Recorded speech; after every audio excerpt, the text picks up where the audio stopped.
And I'm just gonna double check all of our channels to make sure everything. Are we going live? Hey everyone, hope you're doing well out there. I've got a new mic set up. If it starts to crackle or if anything goes wrong, tell us immediately in the comments and I will panic. I was waiting for your reveal of tech genius of how you're going to solve the issue. I'd like to thank Blue TARDIS, if he happens to be out there, for helping me get my tech up and running. Okay, we're all set to start. Everything's working, so great. Hello, everyone. Welcome back to another week of Lorebeards. And this is the first week where we actually opened up voting for the community to decide. And we had the choices of talking about one of my favorite conspiracies, which is the triple goddess theory, which is something we'll probably get around to a later day. Nagash, and then an Empire QA, and Nagash won, though it actually near the end was getting kind of close between the elf goddesses and Nagash. But Nagash did come out on top. There was almost 4,000 votes, I think, which is pretty awesome. So we wanted to thank everybody for participating in that.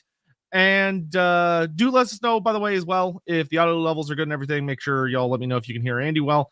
And let's just jump into it. So I'm going to go ahead and preface this before we even start. We did read this. We did. Me and Andy both read through the Rise of Nagash. Not going to talk about it. That's all I'm going to say. It is not relevant to this conversation. I'd like to also thank Mr. Vorn for pointing out the N7 hoodie. I do indeed like it. So I have a couple of comments to open up with as well. And that's that Nagash has gone through various versions over the course of time. When you go back to when he was first introduced in 4th, all the way up to what they did with him in the end times, each of which draws upon different sources. So you're going to find that as we go along, we're not going to so much contradict ourselves here, but we are going to occasionally say, in this book it says this, and in that book it says that, or alternatively there's just different stories here, and it's going to be a matter of which one that we plumb down on a particular comment thread that we'll eventually come to some form of answer with, particularly with, is Nagash alive and good to go right now? According to the end times, no, but according to the end times, yes. Yeah, well, hey, that's always the joy of Warhammer Fantasy or anything Games Workshop related. Is that technically everything is correct and also nothing. Absolutely. So you're going to find a little bit of self-contradictory nonsense as we go along, but that's part of the fun. Yeah, that's half the ride. Yeah. That's what, and I will say that's what makes Lord's discussions really interesting and possible for this, is that you can literally have an endless discussion because you can argue and everyone can be right. Totally. So, Nagash, the great Necromancer, one of my favorite characters, and a character that has honestly only gotten better with time, at least in my opinion. I'm not sure exactly, like, he goes pretty far back as far as like Warhammer Fantasy is concerned. I mean, he's had tell you when he first entered the I'll just let you take over for the intro. Yeah, okay. So let's start at the very beginning. It's a pretty good place to begin. So back in 1994, Nagash was first entered into the great world of Warhammer with the Undead Army List. Now, the Undead Army List for 4th edition Warhammer was quite unlike the army list that we get later, in that it was an army list for all undead, not just Tomb Kings or vampires or something that lay in between. It was very much this is the undead, and these are all the things that you get with an undead army. And Nagash was introduced there for the very first time, as was descriptions for the land of the dead and how they work. And believe it or not, the character has changed almost nothing from its 4th edition intro. It's been given a lot more extra material over the course of time as they've drilled down on specific details that may never have been covered to begin with, but the core of the character has stayed the same from there. So if you're out there going, I'd really like to see where this all started, I'd recommend the 1994 Undead Army List. However, I don't think it's the best place to begin if we're going to be discussing Nagash. The best place to begin is actually the modern, the good old current, in terms of 8th Warhammer, Tomb King army list, because there we get arguably the most important influencer for starting the conversation about Nagash, and that's the mortuary cult and where it comes from. And ultimately, Nagash's creator, Cetra. Yeah, which love Cetra. Awesome guy. I cannot wait to see his new mini for the old world because he was really big in the advertising when they announced it. which that was weird seeing Games Workshop make memes, but whatever works. Certainly made me smile. Yeah, their marketing team was like, let's let the young person handle the marketing announcement. But yeah, so Cetra, the only person I would argue is as arrogant or maybe even more arrogant than Nagash. It's a tight race between the two of them, and I think they're both aware of that, which is why they hate each other. But so to start off the loose discussion there, Cetra, he was, let's say, the biggest Tomb King in the past who bound all together and battled with, he took the original Khemri city, which was originally founded by Nehek, which is where Nehekhara gets its name from. And he pretty much bound all of that, plus pretty much everything up to the Empire, across the mountains and all the way over up into what is now known as Deep Chaos Dwarf territory, all the way down into Southlands and battling away with lizardmen, and made that his empire. And his greatest regret was that he would not live to expand it further. Indeed, there's a nice little story with him as he makes his way all the way up to what is the modern day Black Mountains. He gets there and he's like, oh yeah, I've conquered right up to the edge of the world, crosses over what becomes Blackfire Pass, reaches the other side and goes, holy shit, there's more world. And gets really depressed because he's not going to make it. He's already old by this point. And that's what starts the mortuary cult. He founds it. He says, no, we've got to find a way to extend our lives. We have got access to the gods. And as they move forward, their understandings of the winds of magic, particularly with the gods, began to modify as well. Because the further north they went, the more the winds of magic, which they believed was the breath of the gods themselves, became evident to them. So as they make their way all the way back to the what will become the land of the dead, they just call it, what is it, the promised land or the blessed land? I can't remember exactly. Yeah, the blessed land, I think is blessed land. It could be, yeah. So they retreat back there, and the mortuary cult is founded, and they have one job only: immortality. That's it. And they study like mad. Yeah, and I think it's worth noting that Cetra got a whole multi-hours video if anyone's bored and wants to go watch that on him, that I'm very proud of. But Cetra is definitely one of the most fascinating figures in Warhammer history, of that you take a guy who in many ways was kind of started as a regular human, and he took humanity to kind of its ultimate limit. Like Andy said, his empire was fucking gigantic. I think it was bigger than Cathay at its largest. Yeah, I'd say it's probably the biggest one that we're aware of in the world, possibly barring the elves, because the elves at their peak were pretty much all over the world. Lizardmen don't really count. They cheated being a naval empire. Yeah, I mean, they did the British Empire thing. The sun never sets in our empire. That tiny bit there, that tiny bit there, that tiny bit there. Oh yeah, we rule the world. Yeah. And Cetra, Cetra was so powerful that he was able to get the Nehekaran gods to basically almost be unequal to him, as opposed to him like actively worshiping. Like, he worshipped them, but he also did some pretty nasty stuff to make some interesting deals with them. Yeah, I'll add a little bit to that. Yeah. One of the reasons that Cetra came to power is that he didn't do what the previous, let's say, Nehekaran, although they weren't really Nehekaran peoples per se at that point. But he did what the previous kings didn't do, and that's what he actually revered and put gods front and center, and was constantly using them, not just to reinforce his own, let's say, as a force multiplier, but he was also using it as a people modifier to make everybody band together underneath one belief system, the belief system of their gods. And they created supposedly a great covenant with the gods. They believed themselves to be given all of their knowledge from the gods. Their beliefs say that the gods fought against the great wars against chaos and pushed them north from what is now the lands of the dead and fertilized the entire area around the great river Vitae, which is interestingly classical in terms of language and creates all manner of questions as to the nature of language. But let's not think about that, because it just means life in the classical language. So the river Vitae, and the gods filled that with life.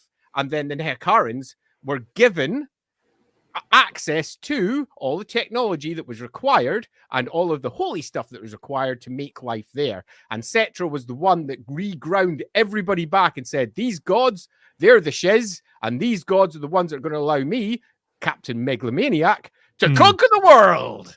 Yeah, and to be fair, he wasn't blowing smoke. Like, he made a from our modern perspective, a horrible sacrifice. He butchered his entire family in offering to the gods, but he reinvigorated that pact. Like, because of that, there was a horrible plague affecting like Khemri especially, but a lot of Nehekara, and the gods brought the rain, and the rain washed the plague away, and the Vitae flooded and got rid of all this ruination because the gods were very happy. And Cetra rose to power, and then he ran around kicking the crap out of all the other cities and telling them they were his now. And so the next step for me is the mortuary cult. Yes. Now this one's big because from Cetra's rule to the point when Cetra eventually dies, we have 5 generations worth of mortuary cult in place, and each generation learned more and increasingly more about extending life. Now, the important thing here is to really realize that this isn't necessarily about necromancy per se, but it becomes about necromancy. In that, to begin with, they're all about extending life, using rituals, using various techniques, using various religious ceremonies to extend their life to make it last longer. And Cetra himself has this done to him, and he lives for a very, very long time. Yeah, like the first goal was not. Yeah, the first goal, because a lot of people think Tomb Kings and they think, oh, like bringing back people from the dead. The first goal was not to die in the first place. Yeah, 100%. And then when they realized, the mortuary cult, that they couldn't get him to live any longer, they basically had to break the news to Cetra, who was known for his somewhat, let's say, tetchy nature. Dude, you're gonna die. I'm really sorry, but we as the mortuary cult think we can do something. We can bind your soul directly into your body so that you will never truly die, and we'll be able to bring you back later. That's the plan. And in that process, the priests in turn figure out how to do it for themselves, and they move from being priests into like priests. And this is before Nagash. So make sure you're aware of this when you're thinking about exactly where does the undead stuff comes from. It doesn't really come, strictly speaking, from Nagash. Nagash was standing on the shoulders of previous research that was already done because Cetra commanded it to be so. Cetra, in many respects, creates the entire environment that Nagash is born into, where we've got ourselves like priests who can live for centuries. And they are secretly guarding the information and knowledge that they have because they don't want to lose the power they have. The kings, who they extend the life for often centuries in turn, will carry on until eventually they die of an equivalent of old age, where the like priests just don't die.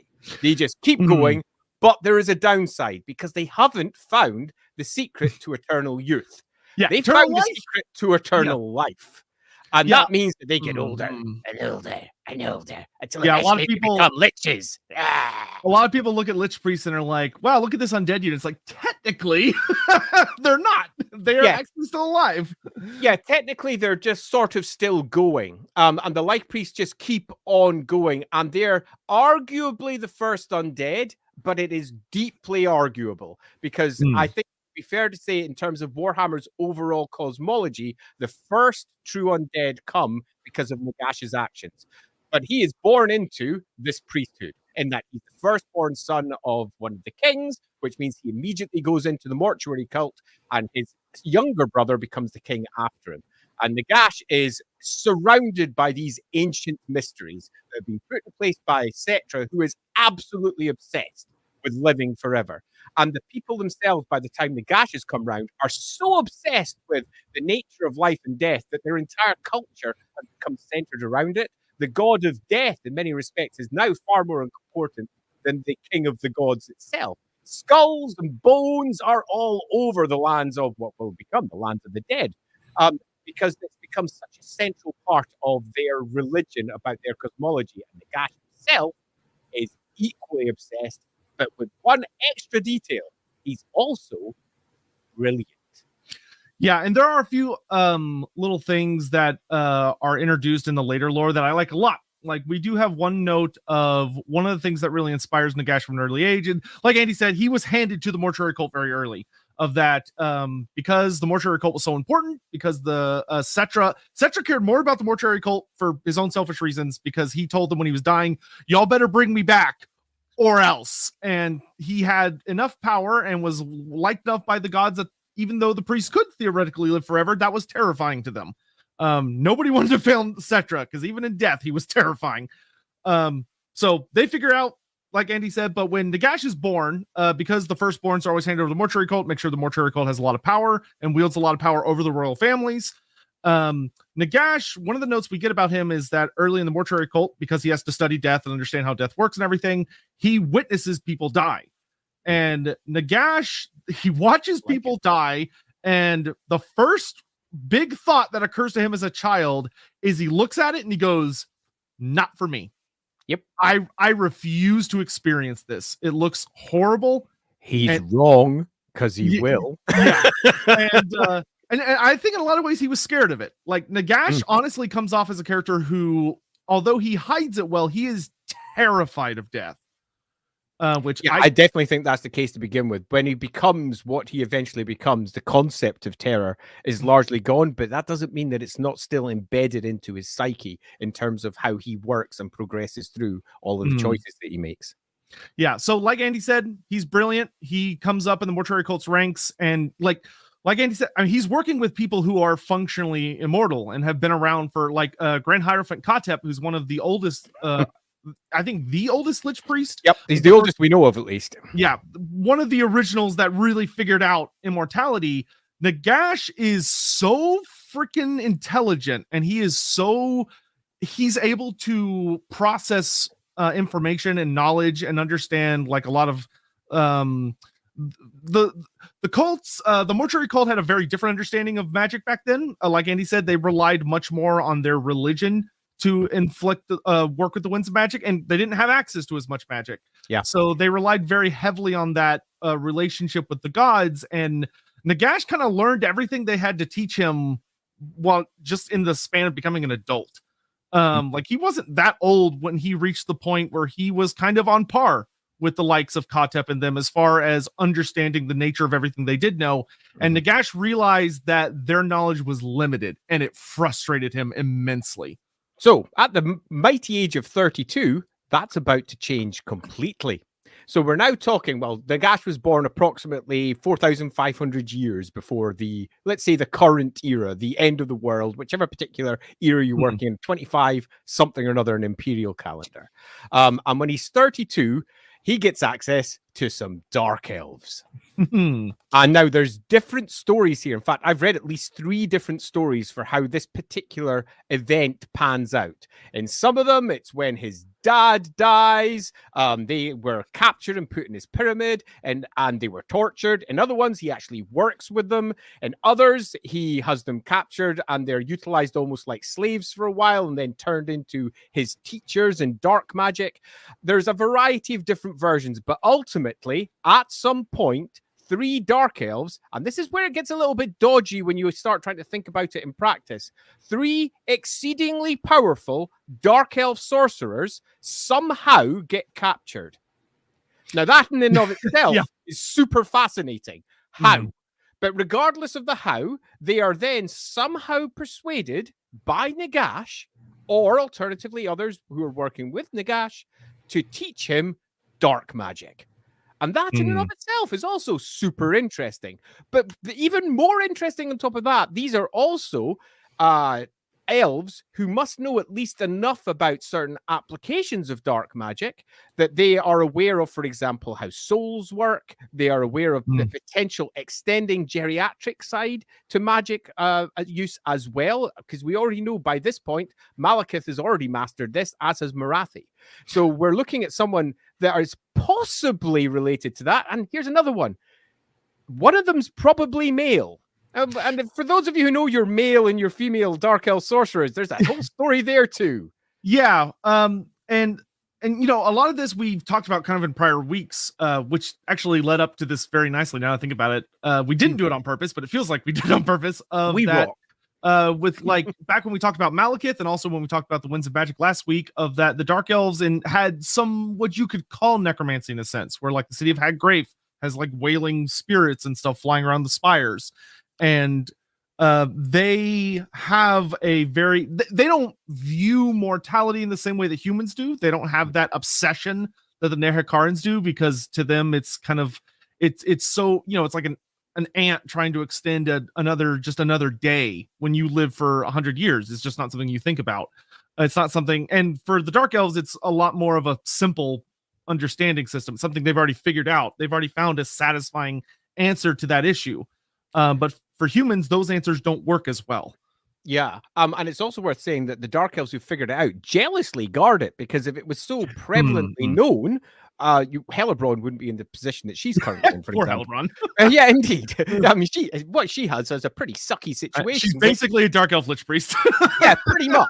And if Marathi just gave her the stuff, okay, a stuff that very possibly is getting passed over to Nagash at this early point, at least in some form or another, he figures out the rest of it, then things would be very different over in Dark Elf land. But anyway, good old Nagash gets access to dark magic through one method or another and learns it super fast. I do mean super fast. Most of the chronologies around this area generally knock it at not more than 10 years that he has. And most of the versions of it have Nagash torturing them to get hold of it. Although if you go to the novels, that's not really the case. They basically have a nice little chat.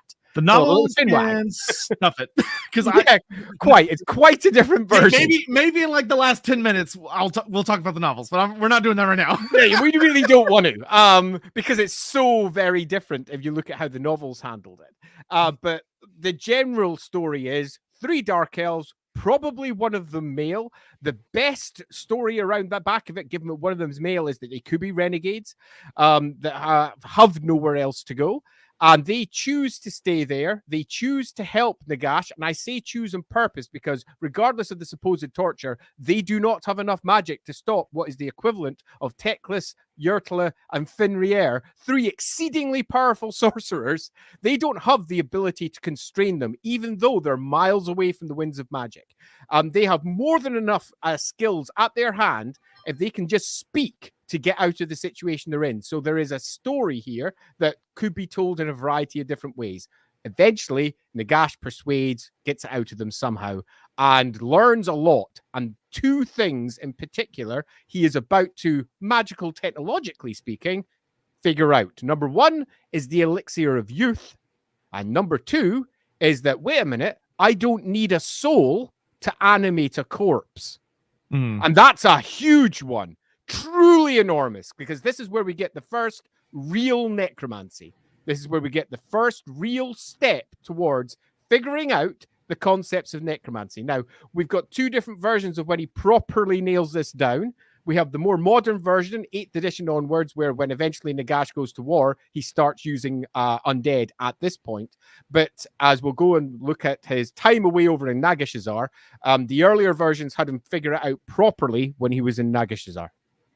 Yeah, and one thing that I think is worth expanding on a little bit is the mortuary cult had about 2,000 years to figure things out between Cetra and Nagash, which is really long time. And they had genuinely mastered the art of working with souls through their priestly rites. They the Tomb Kings were not the only difference between like modern Tomb Kings and actual living Nehekara is that they didn't have a bunch of skeletons running around, but they were using the statuary. They had Shopti statues. They had the war sphinxes. They had all these. Not yet. They get them during the war with Nagash. They drill them down and get them properly when Nagash is winning, and they get all the gods together. All of the kings come together, and that's when they start using the mortuary cult in particular a host of magics they had reluctantly not used, and then the Ashabti come, the sphinxes come, everything else, and Nagash goes, "Oh, arse." I should rephrase that to they had mastered the art of preserving souls. Yes, definitely. Yeah, they worked with them a lot. And something that we kind of talked about, which does get a little funky, but souls tend to not necessarily hold together super well if there aren't preparations made to protect them. And the Nehekarans have gotten really good at that. Yeah, and the really weird one is they've got really good at it without really using the winds of magic as we understand them today. Now, they're definitely using like the lore of Nehekara as we understand it in modern times isn't what they're using back then, because they're not so high on using all of the magic yet. They don't truly understand it to the way they will understand it later. So they have managed through almost certainly their connection to the gods as they understand it. They believe the winds of magic are the breath of the gods, if you remember. Through their understanding of it, mastered some soul magic that is quite unlike anything you get anywhere else in the world. Yeah, and the Liber Necris suggests it's kind of a combination of like the gods revealing information to them, and then they also use rituals to capture what they thought were like desert spirits and stuff, but were more likely like demons or elementals and stuff that also told them things, and they were kind of able to figure stuff out. So they figured what they ended up at is very bizarre, but it's a really interesting series that led them there. But so anyway, Nagash has this. He combines it with dark magic and he creates something unique. Because a lot of the things that the Nehekarans had figured out, because they took such a bizarre path, they had figured out many powerful ideas, many powerful theories, many powerful geometries using magical theory, but they couldn't power it properly. But with dark magic, Nagash instantly solved the power problem. And stuff started to get bad. Yeah, then Nagash moves, and Nagash takes control. There's quite a lot of story around this, but let's just keep it simple because Nagash is 4,500 years old. We can't spend all the time going over every last detail. He takes over Khemri. And there's one thing to note about this that is worth making clear so that you understand how much more power he's got over a very short period of time. Number one, he is not king, and he has become king. This is as illegal as you can get, and all of the people think that the gods themselves will punish everyone for this. It is bad, man, but he's done it anyway because he's that kind of guy. But on top of that, the mortuary cult itself is centered in Khemri, where he rules, and the mortuary cult, which he was a part of, has no power to stop him. And that is something that you've really got to get into your head. He has managed to make a coup to take control because he is so much more above them all already. Yeah, like Contep and all of them, like the ones that are loyal to the original philosophies of the mortuary cult, they're loyal to the idea of like working for Cetra specifically and all that. They have to flee. Like they have to run away from Khemri and go to the other temples, the other cities, because Nagash is unstoppable to them. It doesn't help that he understands everything they're doing very well. So he's good at messing with it. And he basically starts his own version. He perverts the mortuary cult to his own theory. And he starts taking on acolytes. And this is where we meet the likes of, in the more modern stories, this is where he gets like Archon the Black. This is where he gets Wazoran in a lot of the modern stories. And he even does a very clever thing to manipulate or start kind of manipulating with the other cities, because Nagash knows the other cities are not going to tolerate this. Because the Pantheon's going to be pissed at them, and the mortuary cult can't have this guy going, hey, you know how, we used to give our first sons? Well, yeah, Greno, they can be king now. Like, that's going to cause huge political turmoil if they don't nip that in the bud. So we've got Nagash as now effectively priest king of Khemri, and this is not a short period of time. We're not talking 5 years he rules, 10 years. It's a good couple of 100 years that he rules, and his age begins to catch up with him because that's what happens. And this is where the elixir of life that he eventually creates comes into place. And much as you'd imagine from the vampires that attempt to copy it later, it starts off with blood. It starts off with an elixir that comes from the blood. And now different versions will say slightly different versions of how this came to pass. But ultimately, people, as they wander around, are walking, talking repositories of the winds of magic because they gather it through their life, through their very actions. It gets into their blood with the Gyren. Their passions drag down the actuary. And people carry magic in a way that down in Araby and what is the lands of the dead, there isn't that much of it. The winds have petered out to a degree by the time it gets down there. So what gets picked up by the people makes an enormous difference. And he learns a method of distilling the blood to create the elixir of eternal life and, importantly, eternal youth. And that changes, again, everything, because it now means that he can pass that on to some folks and make some pretty loyal pals. Yeah, and he has all the time in the world.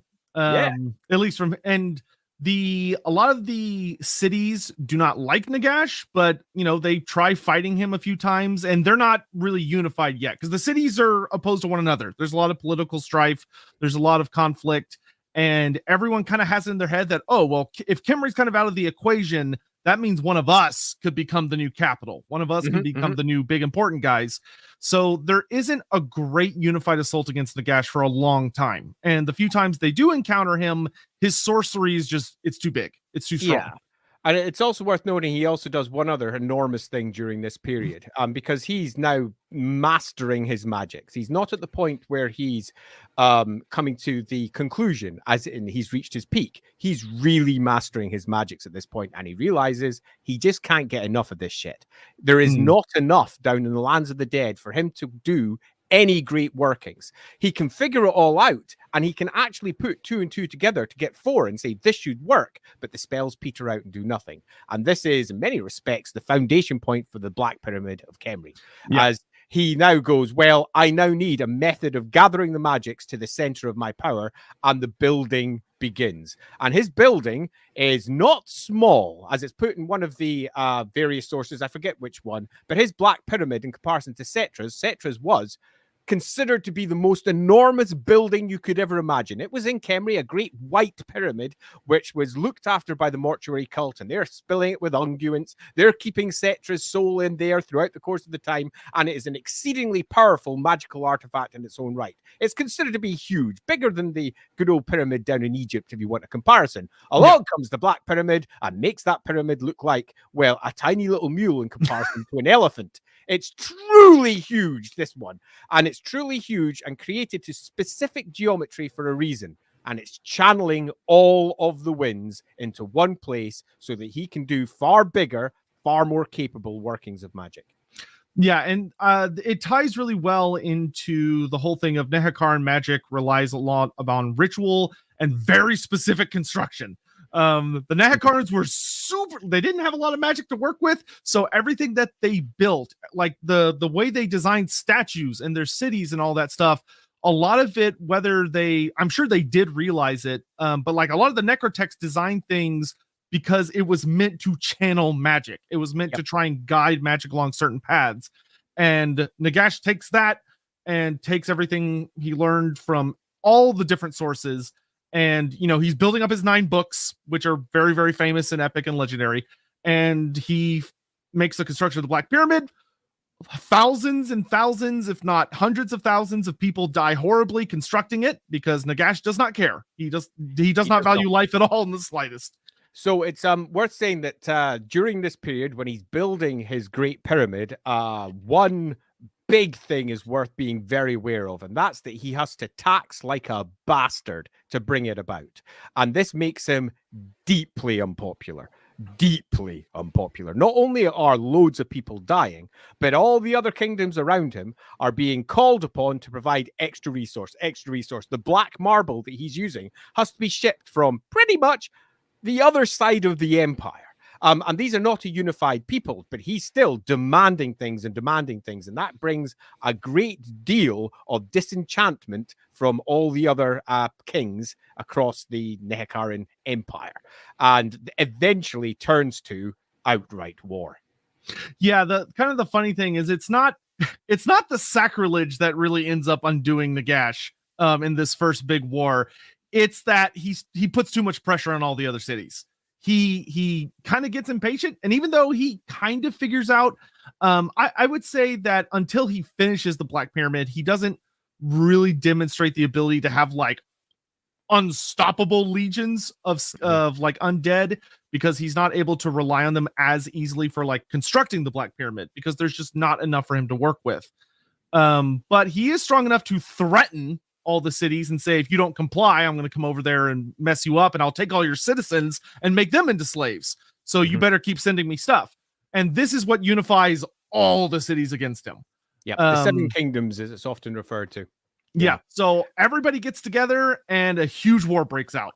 Huge war. Yeah, war. Huh. Whoa. And what's it good for? It's good for binding together the mortuary cult against Nagash. And it's the first time that they actively say Nagash is actually wrong and is bad, and we're going to war with him. This is quite different to what they were doing before, where they were sort of going, yeah, he's not great, but, we'll work around it. Yeah, you know what he's doing is a bit dodge. The gods will take care of it. Yeah, it'll be fine. The gods, they're now saying he's going against the gods. The gods have a very specific set of ways we're supposed to be doing things. He ain't doing it that way. And not only that is he not doing it that way, he's going against it in multiple places. And this whole elixir that he's using, the people that are using it are just wrong. Your Arkan the Blacks, for example.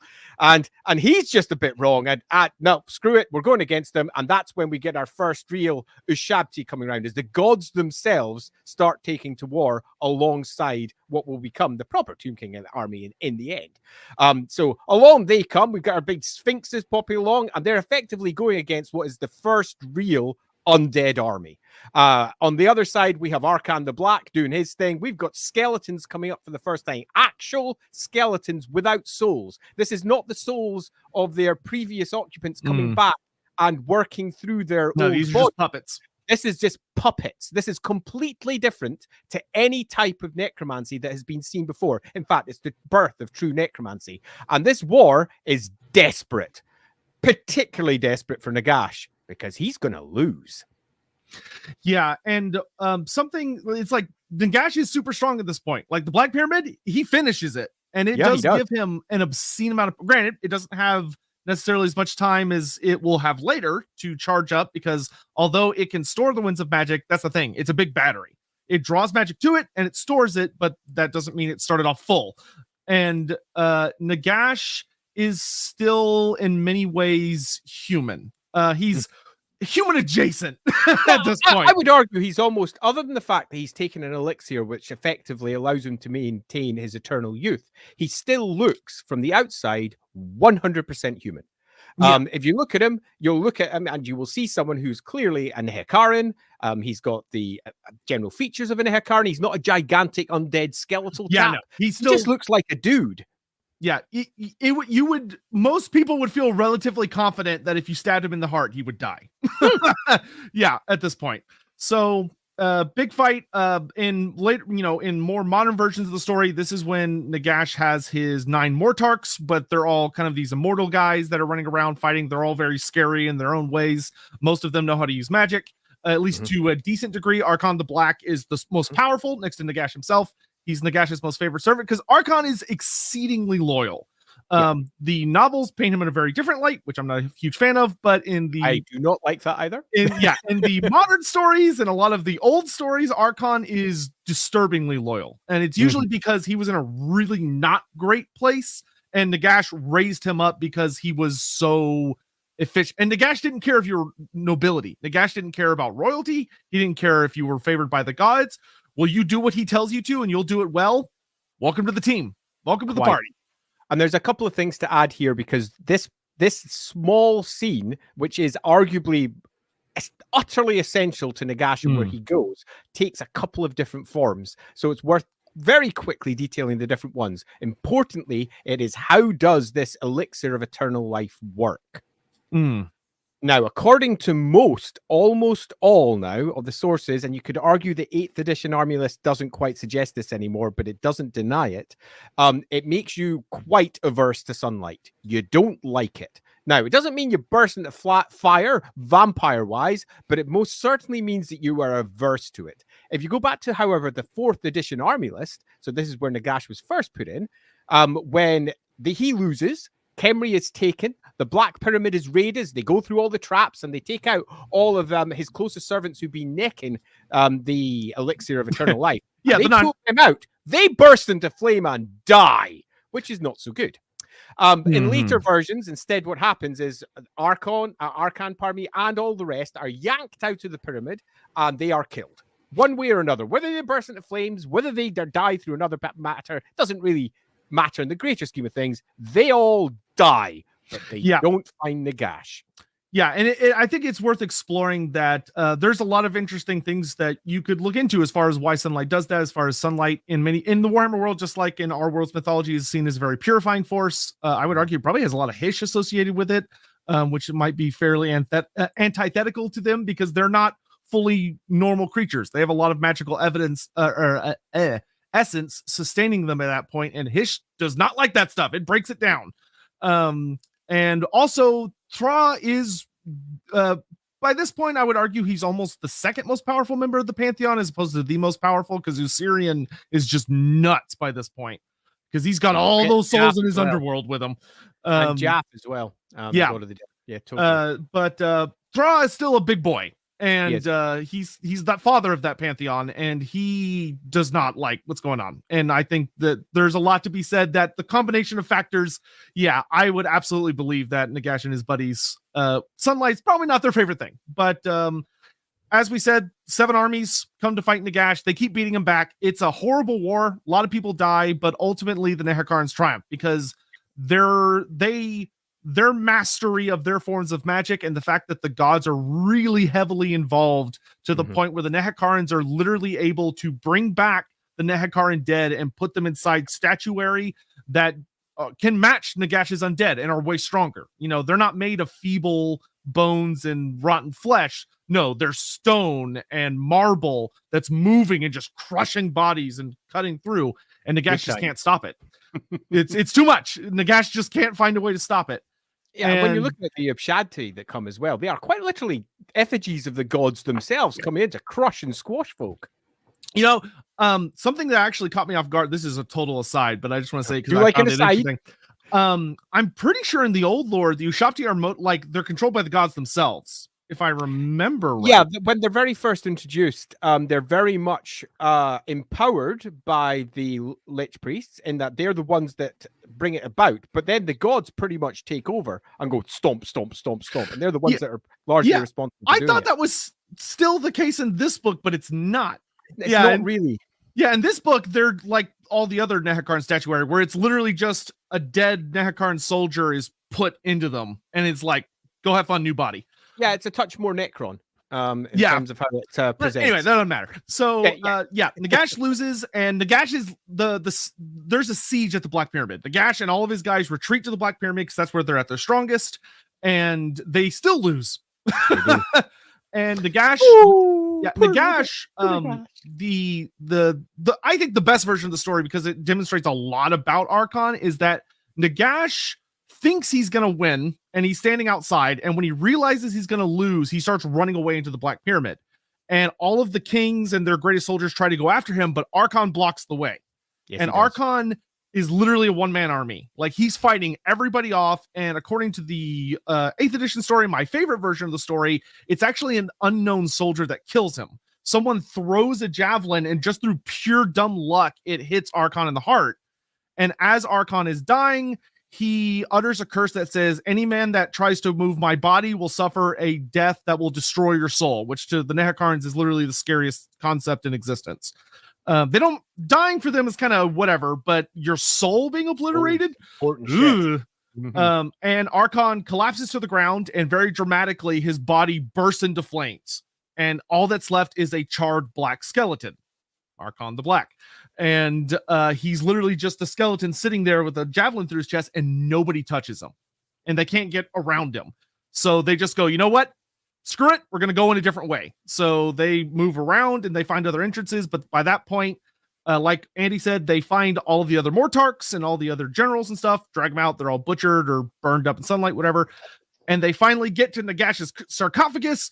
They rip it open, and he's not there. There's nobody there. And it's also worth adding one small detail. And several versions of the background for this story here, the Mortarks, or whatever particular name you're going for them at this point, they're all pretty much sleeping in sarcophaguses themselves by this point.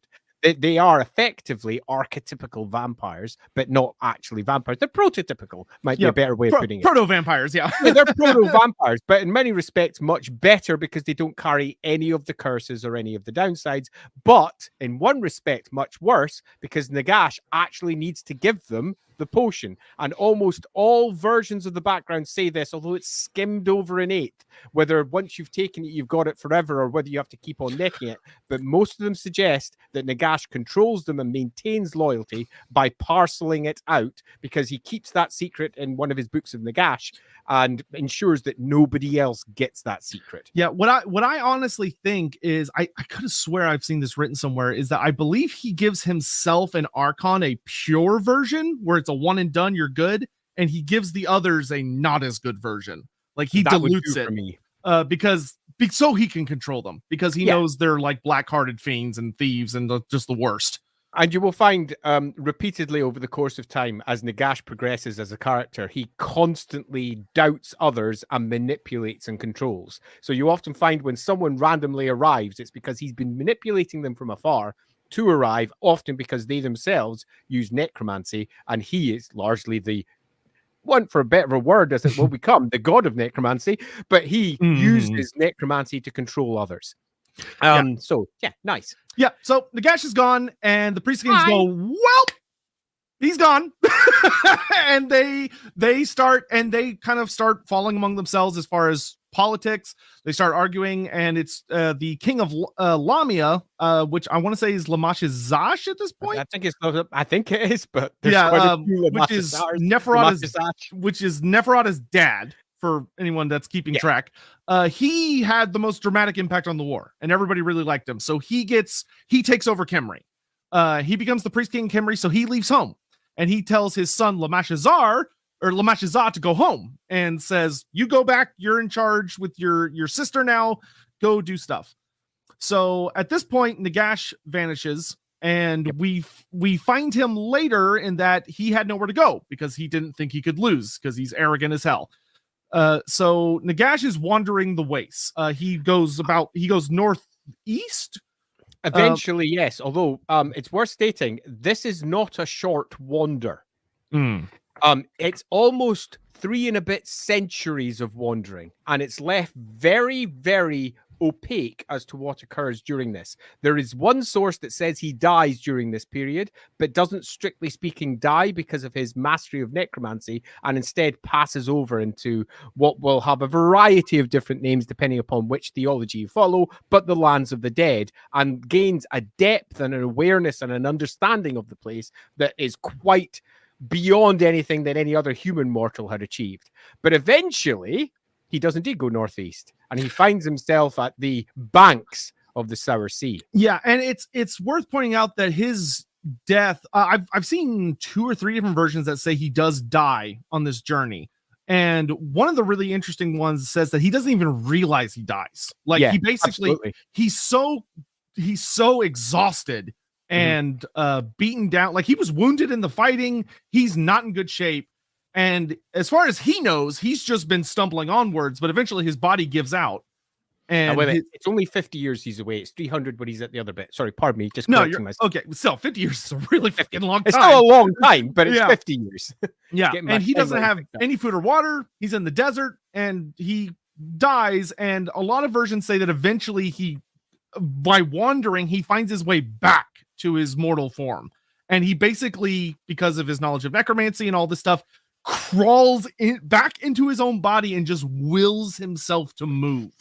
Because Nagash. Yeah, and it's something we're saying that Nagash has actually a lot of parallels with Settra. They are very, very similar in a lot of ways. Both of them, their obsession with avoiding or controlling better death. They both, one thing that's actually interesting is Settra, like Nagash, wanted to learn magic, and he actually does through brute force. But Settra didn't have dark elf teachers. He only had the secrets of the mortuary cult. So he learned enough that the cult couldn't like manipulate him because he knew how to kind of work their stuff. But Settra's a very, very, very weak wizard. He's a very weak wizard because he has such a basic understanding of it. And that pissed him off a lot. But he learned that just through pure like brute force, which is insane. If you know, like the fact that Settra forced himself to learn magic is bonkers. But anyway, so they have a lot of these parallels, but Nagash makes his way back to his body in a lot of versions of the story, my favorite version of the story. And he gets up, and like Andy says, he makes his way to the Sour Sea, where he finds something very interesting. Oh, the Sour Sea. Now, there's a reason it's called the Sour Sea. It's called the Sour Sea because there is water that's coming from a mountain very close by, a mountain that will one day be called Cripple Peak, and there's a reason it's called Cripple Peak. And this water is filled with warpstone. It's filled with magic. And he gets there and he senses it. He starts drinking it. He becomes almost obsessed by it because of what it immediately provides him. Now, he's been wandering around. The winds of magic itself are growing stronger as he goes north. But this is completely unlike that. And he, as a master already of dark magic, someone who can sense the power that's lying within here, follows that power to its source. A long time ago, a chunk of warpstone had struck into the side of Cripple Peak, and it had struck right down into the depths of it. And this piece of warpstone, according to most sources, is the biggest single chunk of warpstone that exists in the Warhammer world. It won't be forever.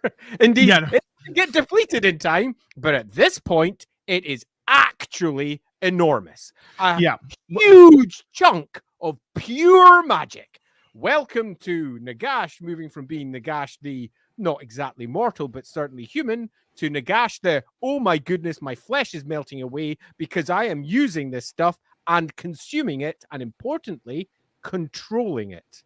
Yeah, one of the things that's, like Andy said, this mountain was a big mountain, and this warpstone meteor obliterates it.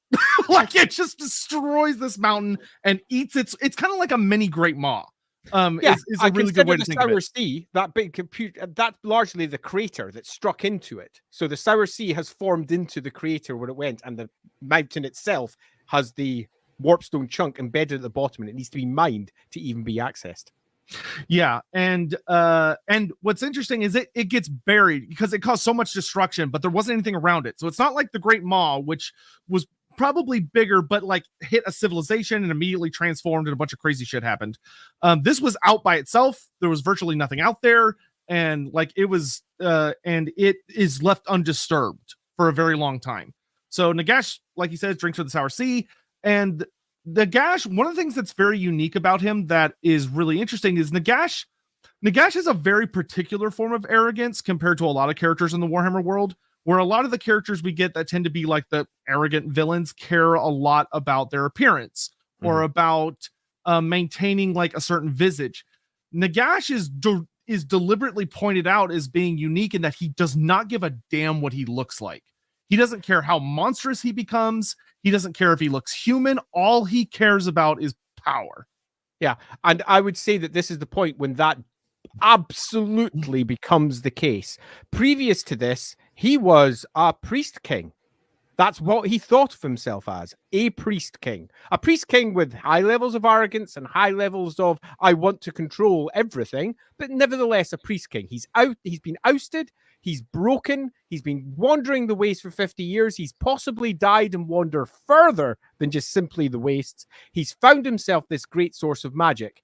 And what does he do first? He becomes a priest king again. And this is something that's often sort of sidelined, but over the course of the next 200 years, he builds another empire, a massive empire around Nagash. He uses his necromancy to not just create undead and automatons to help him do all of his great works. He uses it to help build an enormous fortress, arguably, according to some sources, the biggest bastion in the Warhammer world. They often forget about it because the Games Workshop never really uses it. It's always something that's down there that exists. To be fair, really nothing near it. Yeah, there's nothing else there. And he gets tribes in, they worship him as a god, and we're not talking about a small number of people here. We're talking about hundreds of thousands of people who are mining for him, who are getting warpstone dust, who are getting warpstone, who are building a huge fortress and a network of fortifications around it. Nagash, the entire place that he eventually builds, is an enormous fortress with an enormous number of troops, and they're not just undead as many people like to think of in Nagash. Indeed, the undead are outnumbered by the living because all of the local tribes pretty much become his mates because, well, he's a god to them. He also changes big time. he moves from being just simply the priest king to slowly sloughing flesh. To begin with, it's just muscle over bone, and slowly that muscle begins to go as well. His repeated use of warpstone in a fashion that is far heavier and far more drastic than even the Skaven attempt completely minces him. His eyes bubble out and turn pus-filled pits of yellowy green horror. He massively, for want of a better word, mutates. He increases in size and he gets bigger. His bones lengthen, his body changes, and it reaches the point where he can't control it anymore, and it goes beyond his ability to properly harness using his dark magics. So he builds himself a set of armor to encase himself inside, to completely bound it up. And to help bind the great magics, he uses lead as not a complete diminisher. He doesn't use obsidian, but to help control it. And Gromril. This is something that you don't often hear. It's made of star metal. Gromril. His armor is Gromril and lead. Holy shit. Morricaine, the black armor. Yeah. Fucking right. And he builds this himself to constrain himself. And this is when he's effectively almost the Nagash we all know and love. He is a much bigger individual by this time. By the time his armor is created, that pretty much grounds him into place. And it's also at about this time he starts having massive problems because he's not the only one that's interested in the warpstone. Yeah, and I think it's worth stepping back into that kind of 300-year period of Nagash does some really interesting things at this point when because he drinks from the sour sea, figures out, it's coming from this mountain. He goes in the mountain, finds the warpstone, he starts feeding on it, and Nagash literally eats raw warpstone, which is nuts.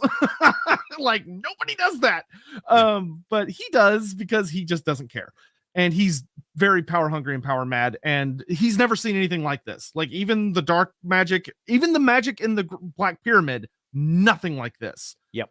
And like Andy said, he builds Nagash's are on top of this warpstone thing, and it's literally as the warpstone's being mined out, another layer's added, another layer's added, another layer. Like it's like a dwarf hold, except for bigger in a lot of cases. Fucking huge. And you cannot underestimate how much warpstone was there.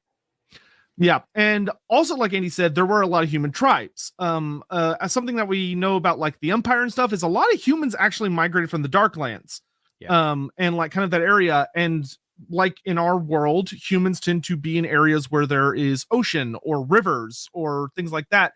And the Brittle Peaks had a lot of these waterways. Now, obviously, they had some corruption in them, which probably caused some interesting issues. But there were a lot of people living around these oceans along the southern coast, far away from what would eventually become Chaos Dwarf lands. Yep. And these people are kind of taken. Nagash notices them, and he kind of starts going down to them. They worship him as a god because he is immensely powerful. And Nagash does some really fucked up stuff to these people, and he introduces to them a ritual of cannibalism. The feasting. Yes, and he creates the first ghouls. Like ghouls were by not, mistake. Yes, ghouls were actually not a naturally occurring process. Except for like, because in later lore we get it kind of more established that there are ways that cannibal creatures can show up, but they're very rare and it's very specific circumstances. Nagash factory produces that shit. Yeah, it does. And it's not an intended part. All the warpstone dust that's created by the mining, all of the corruption that is inherent in that warpstone being there seeps out into his people, and his worship in turn is pretty damn dark. And just drawn more dark magic in. Yeah, it's absolutely. Just drawn it in. And that extraordinary concentration of dark magic in what is his empire makes significant changes on the people that are there. It does form the first ghouls. It arguably forms a lot of other issues as well. There's one other fun fact that's worth dropping in here too, because his empire actually extends far into the Darklands. It extends in both directions, and one of the areas that he takes over there is effectively a giant dragon graveyard. Yeah, And the dragon graveyard. Yeah. Quite. And the very first zombie dragons are made by Nagash during this period, and he rides one of those fuckers around because he's Nagash, That's goddammit. fucking awesome. And how awesome is that? One enormous zombie dragon with Nagash sitting on the back of it. That needs to be a legacy that model. Oh, that would be such amazing. Yeah. So yeah, so anyway, he makes a lot of big discoveries, adds even more to his 9 books, like we were talking about what was going on with because fun fact, cannibalism will actually draw dark magic to you. Like the process of eating human flesh will literally draw dark magic in, which is why you shouldn't do it. That's why in the Warhammer world, it is heavily the Warhammer world has a really interesting perspective on cannibalism, of that the writers actively have this thing of people do it out of desperation, but even if you do it for morally justifiable reasons, you cannot escape the dar, and it will affect you unless you're just like an immensely willful individual. That's how Morngulls are created, for instance, is often people that are caught in the mountains in the horrible cold, and they eat people to try and survive, and it brings dark magic to them, and they degenerate into something way worse than a ghoul, but that's a very specific type of that transformation, whereas ghouls are the more common. Yeah, totes. And there's an actual reason for that if you want to go down into the lore a little bit. I'll very briefly enlighten it. Animals don't have all the winds of magic inside them because the Heish, which is the source of intellect, the source of actual imagination, is not really in animals. They do not have a higher intellect, where the higher various species do. Quite a chunk of Heish just sitting in their heads. And that mixture of all the magics is what effectively, when you combine it together, creates Dar. And upon death, all of the various bits begin to corrode and all mix together. So whatever magic was held inside that body effectively becomes a small source of Dar. You start dropping yourself down into cannibalism, you are taking your first steps towards consuming Dar. There are ways around it, but for the vast majority of people, they do not know those ways. Yeah. So around this point, Nagash is building up, and like he's still thinking about revenge big time. But Nagash is patient. He's very patient. He's got all the time in the world, and he's just building up.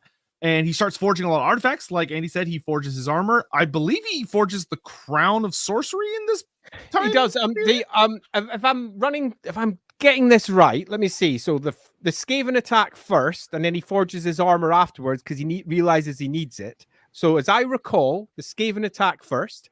They want the warp stone because it's the biggest chunk. That much warp stone, and Nagash is mining it. It's being used.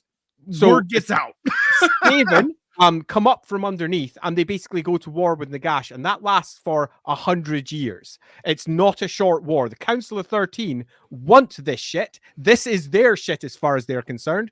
And eventually Nagash comes to deal with them. He basically says, just fucking stop. Yeah, it's a stalemate. And I will give you some warpstone in return. In fact, why don't we work together? You do stuff for me, and I will give you warpstone. You do stuff for me, and I will give you warpstone. And that is what ends that part of the war. But nonetheless, the Council of 13 are enormously suspicious. They're Skaven. Of course they are. They can't help themselves. And then the Great Seam of Gromwell is exposed by an impact, and that is when he makes his armor. Yeah, and once again, another point in how powerful Nagash has come at this point, in that he's able to wield necromancy powerful enough that the Skaven, well, it kind of shows how scary both the Skaven and Nagash are, that the Skaven are used to just overwhelming. They've crippled the Dwarf Empire by this point. They've had a pretty solid stream of victories in a lot of ways, and they go fight Nagash, and they realize they cannot beat him because even if they have a great attack and they kill a lot of guys, he just they fight using mass numbers. And that is the worst strategy to use against a necromancer. Amen to that. Because he just turns it against you. But Nagash realizes that he can't deal with them either. He doesn't really understand what the Skaven are. He doesn't understand where they're coming from. and they just don't freaking stop. Yeah, and of course the Skaven aren't risking anybody actually important. It's just mass hordes, and occasionally they'll throw something weird at him, like a monster or machine or whatever. And Nagash he wants to focus on his own shit. He doesn't want to deal with this.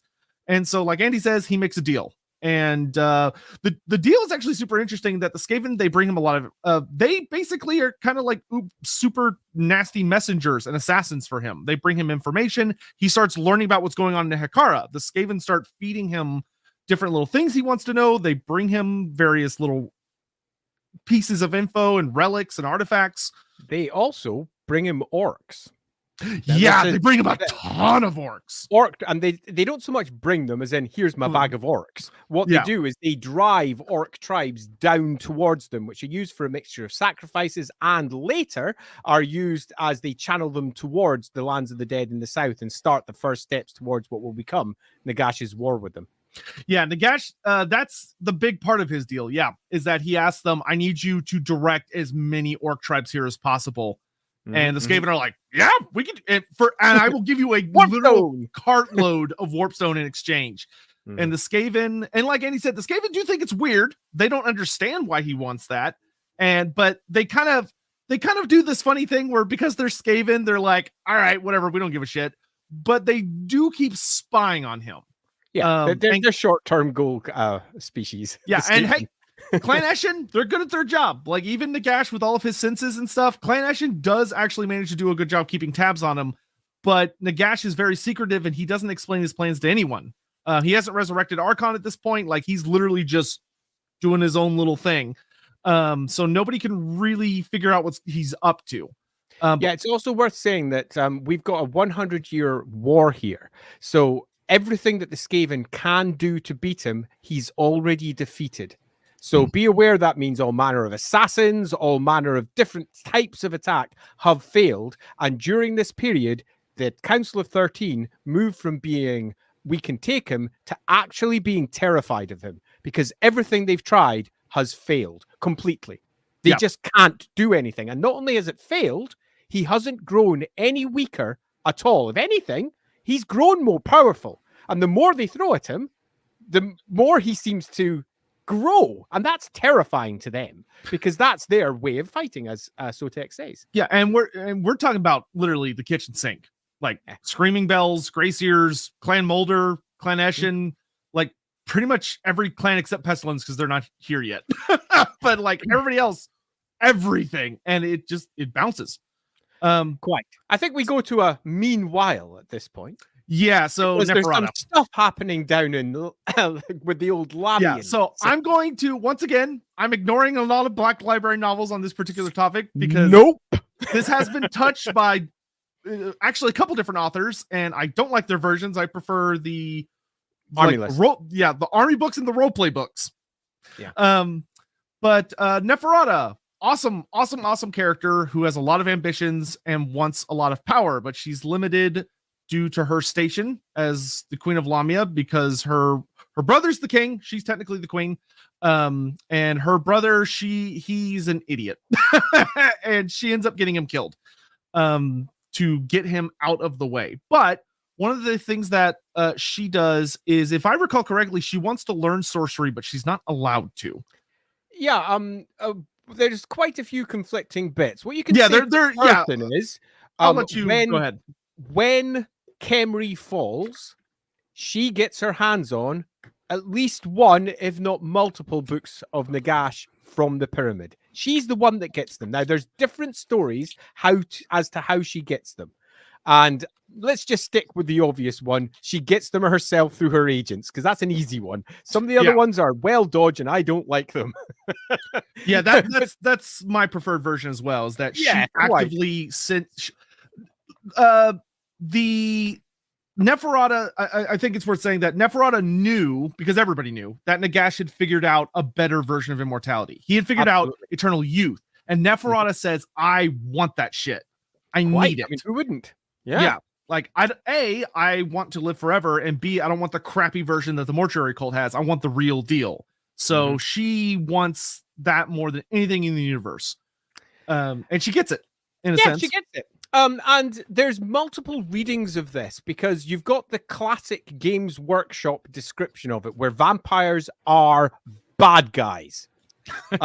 You just, it's that simple. They're bad guys, which means that the curse that comes along with this failed version of replicating the potion is horrendous and it's awful and they have to drink blood now. But there's also another reading of this. When you look at what the original elixir of eternal youth, for want of a better description, could do, and what she creates out of it, she creates a version that doesn't require any re-imbibement. It doesn't require you take it again. So if you believe that the previous version required taking it every once in a while, she's found a different one. You just need to take blood instead. Take in pure magic that's being distilled through a material body. And that allows you to live for freaking ever. This is before we have all the curses that are laid upon vampires. So there's no real problem with sunlight at this point. There's no real problem with various gods smiting you down. All you have is an eternal thirst for blood, which in the greater scheme of things is not entirely different to saying we as mortals have an eternal thirst for water. We must eat food. We're starving all the freaking time. It's not that different, except, blood. Taking that. It's worth saying that Neferata, in most versions of the story, she invents this. It's not like she is a genius when it comes to dealing with elixirs and potions and a lot of these things, which probably has a lot to do with either a station she had or her involvement with. Usually she has a lot of involvements with the different cults, but doesn't have the power that she wants. And granted, she is often said not to be very good at sorcery and kind of struggles with it, especially at this point in her life. But she has very helpful agents that she relies on. Like she has Wazoran, who is a very, very granted. Turns out that Wazoran is originally one of Nagash's acolytes. That Nagash, I will say, one of the brilliant moves that Nagash did is that Nagash faked a coup where he staged a whole incident where he acted like his mortuary cult betrayed him and they were trying to assassinate him, and he chases them all out. He's like, get out of Kimri. How dare you betray me? And so they flee to the other cities and are like, oh, we tried to fight Nagash and he kicked us out. Can we come in? And they're like, oh, yeah. And then they start influencing the cities. And Wazoran is one of these individuals. He's very loyal to Nagash. He worshipped Nagash. Yeah, you can't go wrong with Nagash. The dude's a genius. And it's really easily forgotten. He wages war with the entire Skaven species and does not lose. In fact, not only does he not lose, he doesn't lose any ground and expands. The dude's pretty damn good at what he does. So let's cut this whole part because it's not really Nagash relevant particularly. She creates vampires, effectively. And the rest of the kingdoms down there do not like this. They look at that and they're like, yeah, no, that's wrong. That's against the gods. We've already established just how important the mortuary cult is to not only the locals, but all of what is now the lands of the dead. And they go, yeah, no, and they go to war with her. Yeah, and it doesn't help that it's very obvious to anyone that sees the vampires that it's Nagash magic, it's Nagash stuff. And they're like, hey, we got rid of that, y'all. And we all agreed we weren't going to use Nagash's crap. And you look what y'all are doing. And the other thing is, there were some individuals that were very invested in toppling Lamia for various reasons. Oh, yeah. And the vampires of Lamia did not have good PR. They were very decadent and they were assholes. And Abarash, to his credit, tried to rein them in. They didn't care. They told them to piss off because they were having fun. They were the worst kind of immortals, where they were indulging in just awful garbage and they didn't care. So repeat of the siege of Kimri and the Black Pyramid, and the vampires thought they were awesome, but you can't defeat all of the Hekara. It's just not going to happen, especially when it's led by I don't think it's quite Alcadazar yet. I think it's a generation before him. Because he binds them all together afterwards, because the individual kingdoms are quite fractious at this point, and the Lamians are enough to half bring them together, and they almost go to war with each other. Then Alcadazar, bang, brings them all back underneath one rule again. Yeah, he is alive at this point. Yeah, I believe he as I recall in the fight. Yeah. The vampires get kicked out. And they spread out and they make their way over to where Nagash is. Now, there are different versions of this story. There's only two that are worth mentioning. One is it was Nagash's plan all along, and this gave him all the generals that he needed for his army. Vampires, yay! Or alternatively, them arriving lets Nagash go, holy shit, look at what they've become. Because effectively, if you want to look at them, they've got the undead trait. he pretty much can do whatever the fuck he wants with them because he's the master of undead. He sees them and goes, oh, hell yes. This is so much better than what I had before. In fact, they've managed to create themselves something that's actually better than what I've built for my generals. I love it. Great. Regardless of your version, he uses the vampires to become the generals of his empire. Yeah, there's some really funny versions of the story where Wazoran like reestablishes contact with Nagash because he realizes Nagash isn't dead. And that actually is what leads the rest of the kingdoms to discovering that Lamia is corrupt, is they catch some of those missives because Wazoran was sending love letters to Nagash. but in any event, that is one of the best parts. Is this demonstrates Nagash's mastery over necromancy, and that when the vampires flee, they don't even know where they're going, and they just kind of are drawn to Nagash without even realizing it. They just like hear a voice on the wind or a compulsion telling them to come to this place. And like Andy said, they show up, and in most versions of the story, Nagash looks down and goes, "Oh, these are cool." Like, what? Look at you. And they present themselves to Nagash, and the vampires, they want revenge against the rest of Neherkara for the destruction of Lamia, especially Neferata.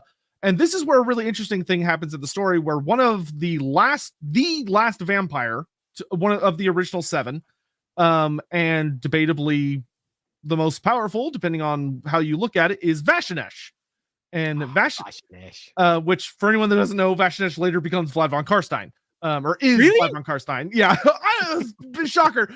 But like he shows up, and Vashanesh is actually a descendant in some versions of the story. He's actually directly descended from Nagash. And Nagash, like we said, very fucking arrogant. And Vashanesh has a presence about him. There's something very regal, and he stands out in an interesting way, which is why Neferata married him. Fun fact. He was her first husband. Yep. But Nagash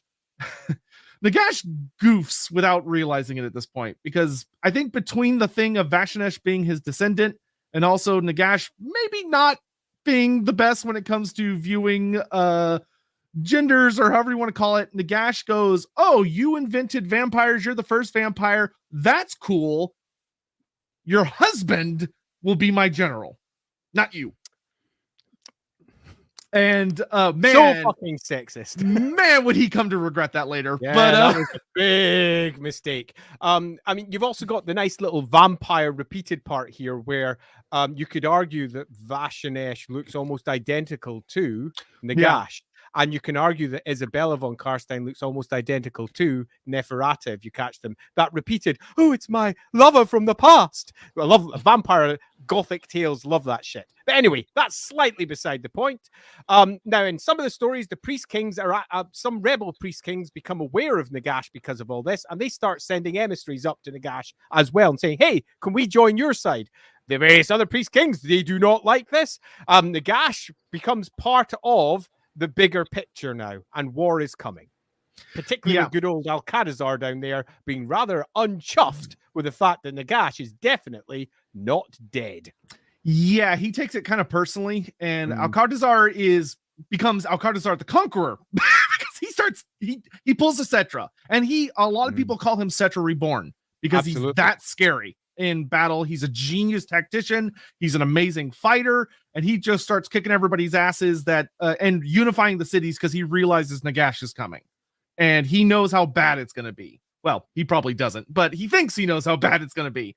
So he unifies all the cities, and Nagash at this point pulls another borderline genius move, though it doesn't work as well as he would hope, which is Nagash wants to signify to the vampires that Vashanesh is in charge, and so he's like, "Hey, Vashanesh, I'm going to make you a gift." And he gives Vashanesh a ring. A very power. Yeah. A very special ring that a lot of you are probably familiar with when it comes to Vlad von Karstein. Oh, yeah. And he tells them, as long as you have this ring, you cannot die.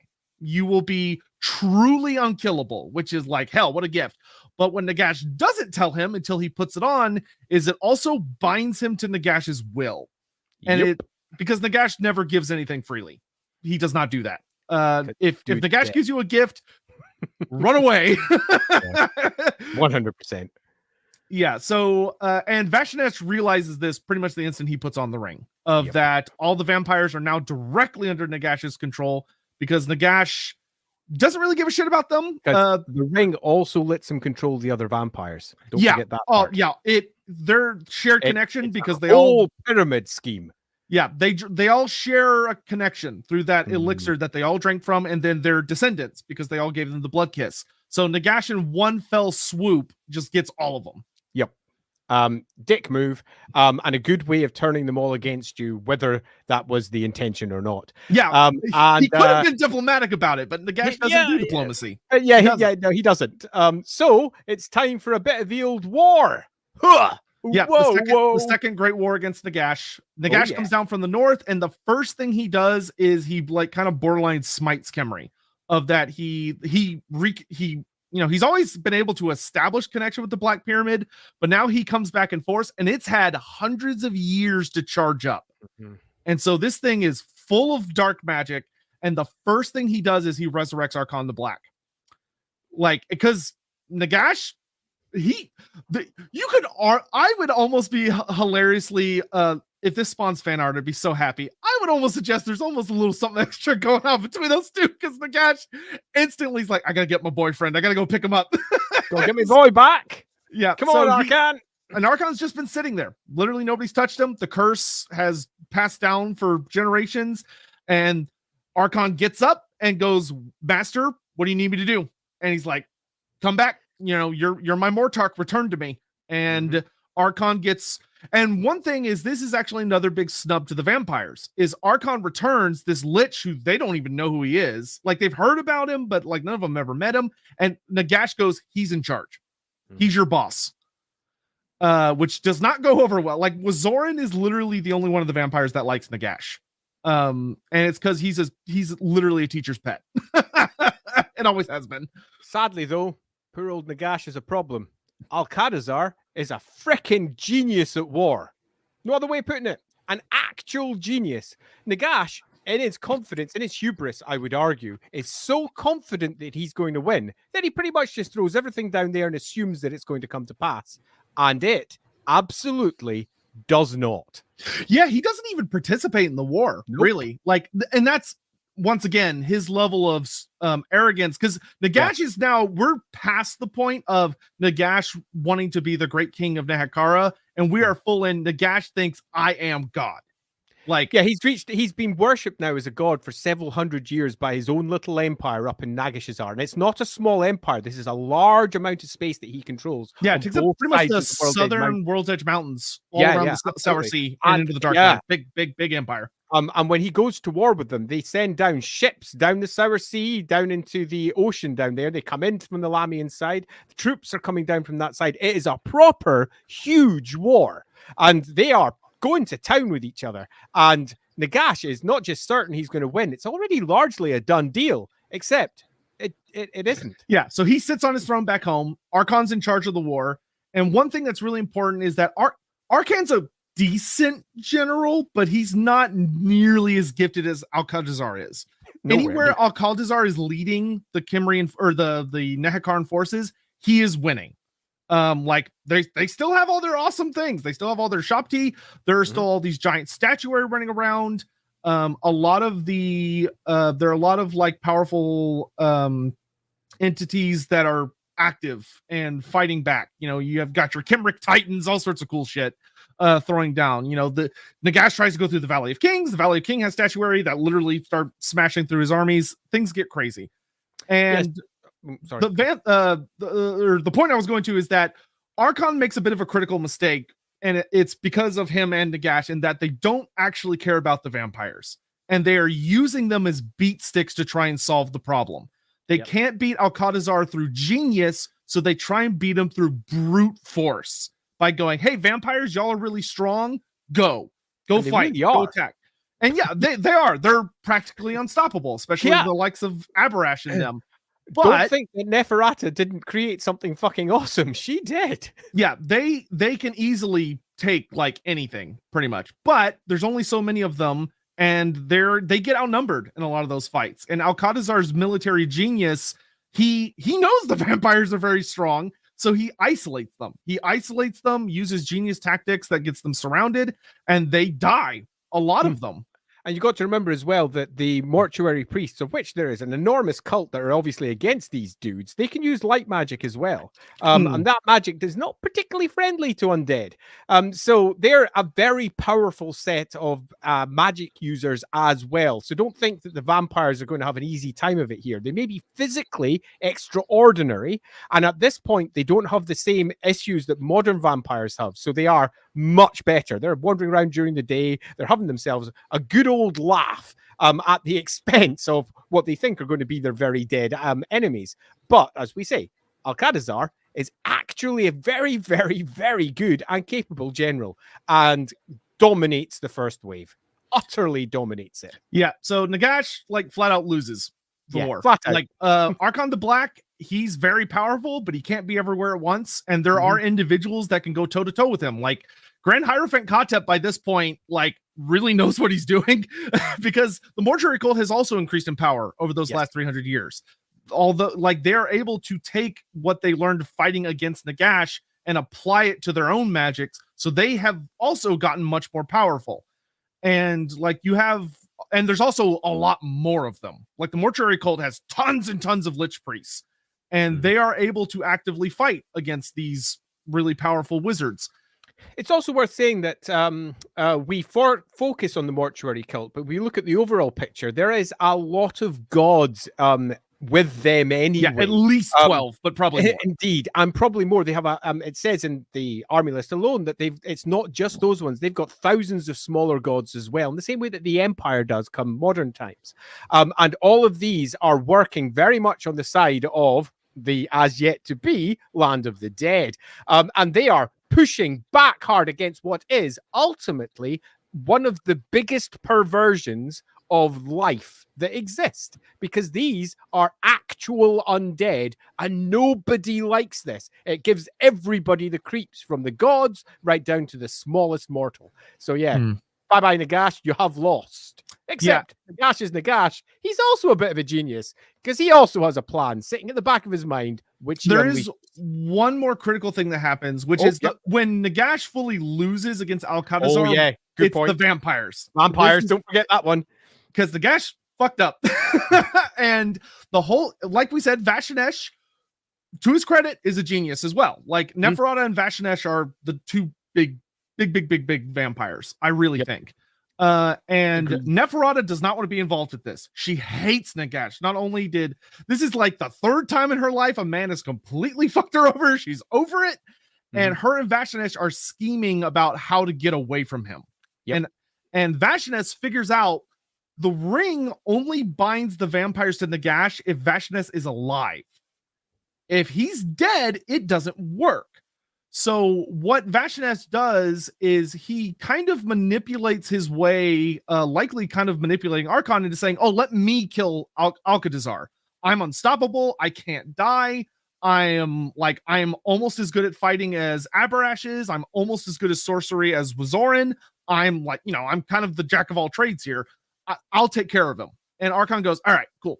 So Vashanesh goes to war with Alcatazar, and there's actually a funny note of like, Vashanesh starts dueling with him and kind of realizes that, I could kill this guy, but he doesn't. And he fights with him. And then once Alcatazar is like, goes in for a big kill shot, Vashanesh goes, he just doesn't defend himself. So Alcatazar decapitates him and Vashanesh dies. And the second he dies, all the vampires feel it. They all feel, because Vashanesh knew Nagash would be suspicious and Archon would be suspicious. So he really tries to play it off as, oh no, I totally died for real. And Alcatazar beat me because he just beat me. Not, he couldn't just commit suicide. That'd be too obvious. So he dies and all the vampires flee. They scatter to the winds. And Nagash gets fucking furious. Curse time! Yeah, and the only one that comes back is Zoran. Literally, and like his little acolytes. So of the 7 bloodlines, all but one abandon him, and they all scatter to the winds. And Vashanesh played it off very well, where he dies, and when he resurrects, he immediately takes off the ring, and Nagash doesn't know he's alive. Nagash thinks that Alcatazar not only killed him, but took his body and probably threw it in a sacred fire or something, and killed him. So Vashanesh fades into the shadows. The other vampires are gone, and this is when Nagash unleashes the big curse. Plague time. Yeah, well, first he does the sunlight curse, which is hilarious. Oh, the big curse in the vampires. No, point taken. Yes. Please curse, walk us through that. Take that. So he curses the vampires, the fuckers, for betraying him. You can no longer go out in the sun. And arguably, much like Nagash and the issues that he has with Petra setting up the sun god, he passes that down onto all of his followers, the vampires, and goes, there you go, you fuckers, that's what you get for betraying me. He literally downgrades their immortality. He's like, no, I'm taking your sunlight card, you don't get this anymore. You've got the undead trait, do you? Well, let's now add the sun burns you trait, you fuckers, because you've got the undead trait and I control you. And then adds that. So yeah, that's the first step towards vampires becoming much more like the modern day vampires that we know. Yeah, so hey, make sure everyone you thank Nagash that vampires are much easier to deal with these days. Yeah, it's all because of Nagash. Other than that, you could argue that Neferata, regardless of the propaganda that spread around, did a freaking good job of getting themselves an effective case of immortality. Yeah. But like Andy said, so Nagash had a plan B. Because although Nagash thought he was going to win, when he finds out that he loses, he gets vindictive as fuck. Because Nagash. Yeah, Nagash at this point goes, he literally pulls the classic move of, okay, if I can't have Nehekara, no one gets Nehekara. And he does the most bitch move ever seen, which is that... there's a lovely little bit, because you've got yourself an opponent who is an extraordinary general. So what do? You're given an opponent you can't fight. Yeah. So Nagash, and the version I've read of this that I love the most is that Nagash goes to his forge in Nagashazar, and he takes a bunch of warpstone and he creates a little series of these little tokens, and he pours every single death curse and disease and just the most horrible shit he can possibly conjure with all of his knowledge of dark magic and necromancy and everything that he's learned. And he just makes the most horrible things possible. And he calls Archon. He goes, take these and go to the source of the great river Vitae and dump them. So Vitae stops being the river of Vitae, the river of life, and becomes the river of ruin. It goes bad. And it doesn't just curse the water itself. It curses pretty much everything around it. And people start to die. As we said, an enemy that Alcadazar can't fight. Diseased. Yeah. And so it becomes the Great River Mortis. And to this day, by the way, it is so toxic, even all these thousands of years later, that it quite literally, if you touch it, you will die. Yeah, it runs red. It's absolutely disgusting. It's not a good thing. Thanks, Nagash. Yeah, and like Andy said, it spreads. Like it literally unleashes magical disease and contagion, and nothing could stop it. Yeah, totally. And it's one of those ones that, because this came from an earlier version of Warhammer in its first iterants, so we're talking 4th edition, because this was first mentioned in 1994 in terms of when it first popped up, there wasn't that desperate need whenever you bring up the word plague to immediately then say, well, it must be to do with Nurgle or the Skaven. Quite the opposite. It's very much Nagash. It was his plan. He unleashed a plague. God damn it. And that's it. Yeah, he doesn't need their help. He doesn't need Chaos Gods, nor does he need the Skaven to do this. This is well within his remit. You're after all dealing with a land that's known for its big plagues, its big swarms, its various issues. Yeah, they've dealt with problems like these. Yeah, totally. So Nagash pretty much kills everyone. Yep. And the most sinister thing is there's one particular caveat that he added to the curse, is that he made it where there would be one person on the planet who was completely immune. Doctor Strange is sitting there looking at him. Yeah. So Alcadazar starts to realize that he is not getting sick. His family gets sick. His soldiers get sick. Everyone's dying around him, and he can't die. Like he's fine. He's super healthy, because Nagash is so spiteful about Alcadazar defeating him that he refuses to let him die. It even goes so far as to say Nagash is using his sorcery back in Nagashazar to protect Alcadazar from everything, to make sure he won't die. and Alcatazar loses himself to grief, like because I'm It's like grim. yeah, it's the most horrible thing imaginable is everyone you know dying to a horrible disease, and he's the only living. He's literally the last man alive in Kimri. Step one towards Land of the Dead. Yeah, and Nagash, to be extra spiteful at this point, he is so done with the living of Nehekara that he then calls Archon up and he goes, "Okay, I want you to go out and I want you to resurrect every corpse that you find, and I want you to kill everything. Kill every man, kill every woman, kill every child, kill every animal, kill every plant. I want this land dead." Yep. So he didn't really lose the war. He just lost the first round. Come round two, Nagash 100% wins and eventually marches into Kemri and takes Alcatazar in chains. Yep, Archon arrests him, and Mhm. Alcatazar doesn't even fight. Like, he's literally just sitting on his throne He's waiting broken. to die. Utterly broken. Yeah, so they take him back to Nagashazar, so he's brought before Nagash, and Nagash, in very over-the-top villainous detail, explains exactly what he's going to do to Alcatazar, and even tells him what he's about to do, which is Nagash came to a conclusion after the vampires betrayed him. And this is a really core thing to his character. A lot of people think that Nagash is like really stupid or a cartoon villain and does silly things, but there's a core thing to Nagash, which a lot of it is fear and spite beneath his pride. And often as well, you'll find with him, just to add an extra detail there, that it's often progressive in that he has a plan, something happens, and he makes a new plan. And it's not the one that he had originally. He looks at it and he goes, no, because this has happened, I'm now doing this. And each time when he suffers a defeat, he inches up a little bit in terms of his megalomaniacal plan making. Yeah. So what Nagash comes to a decision about after the vampires, and so he unleashes the plague and he's kind of brooding for a bit. And what Nagash decides is this world is flawed.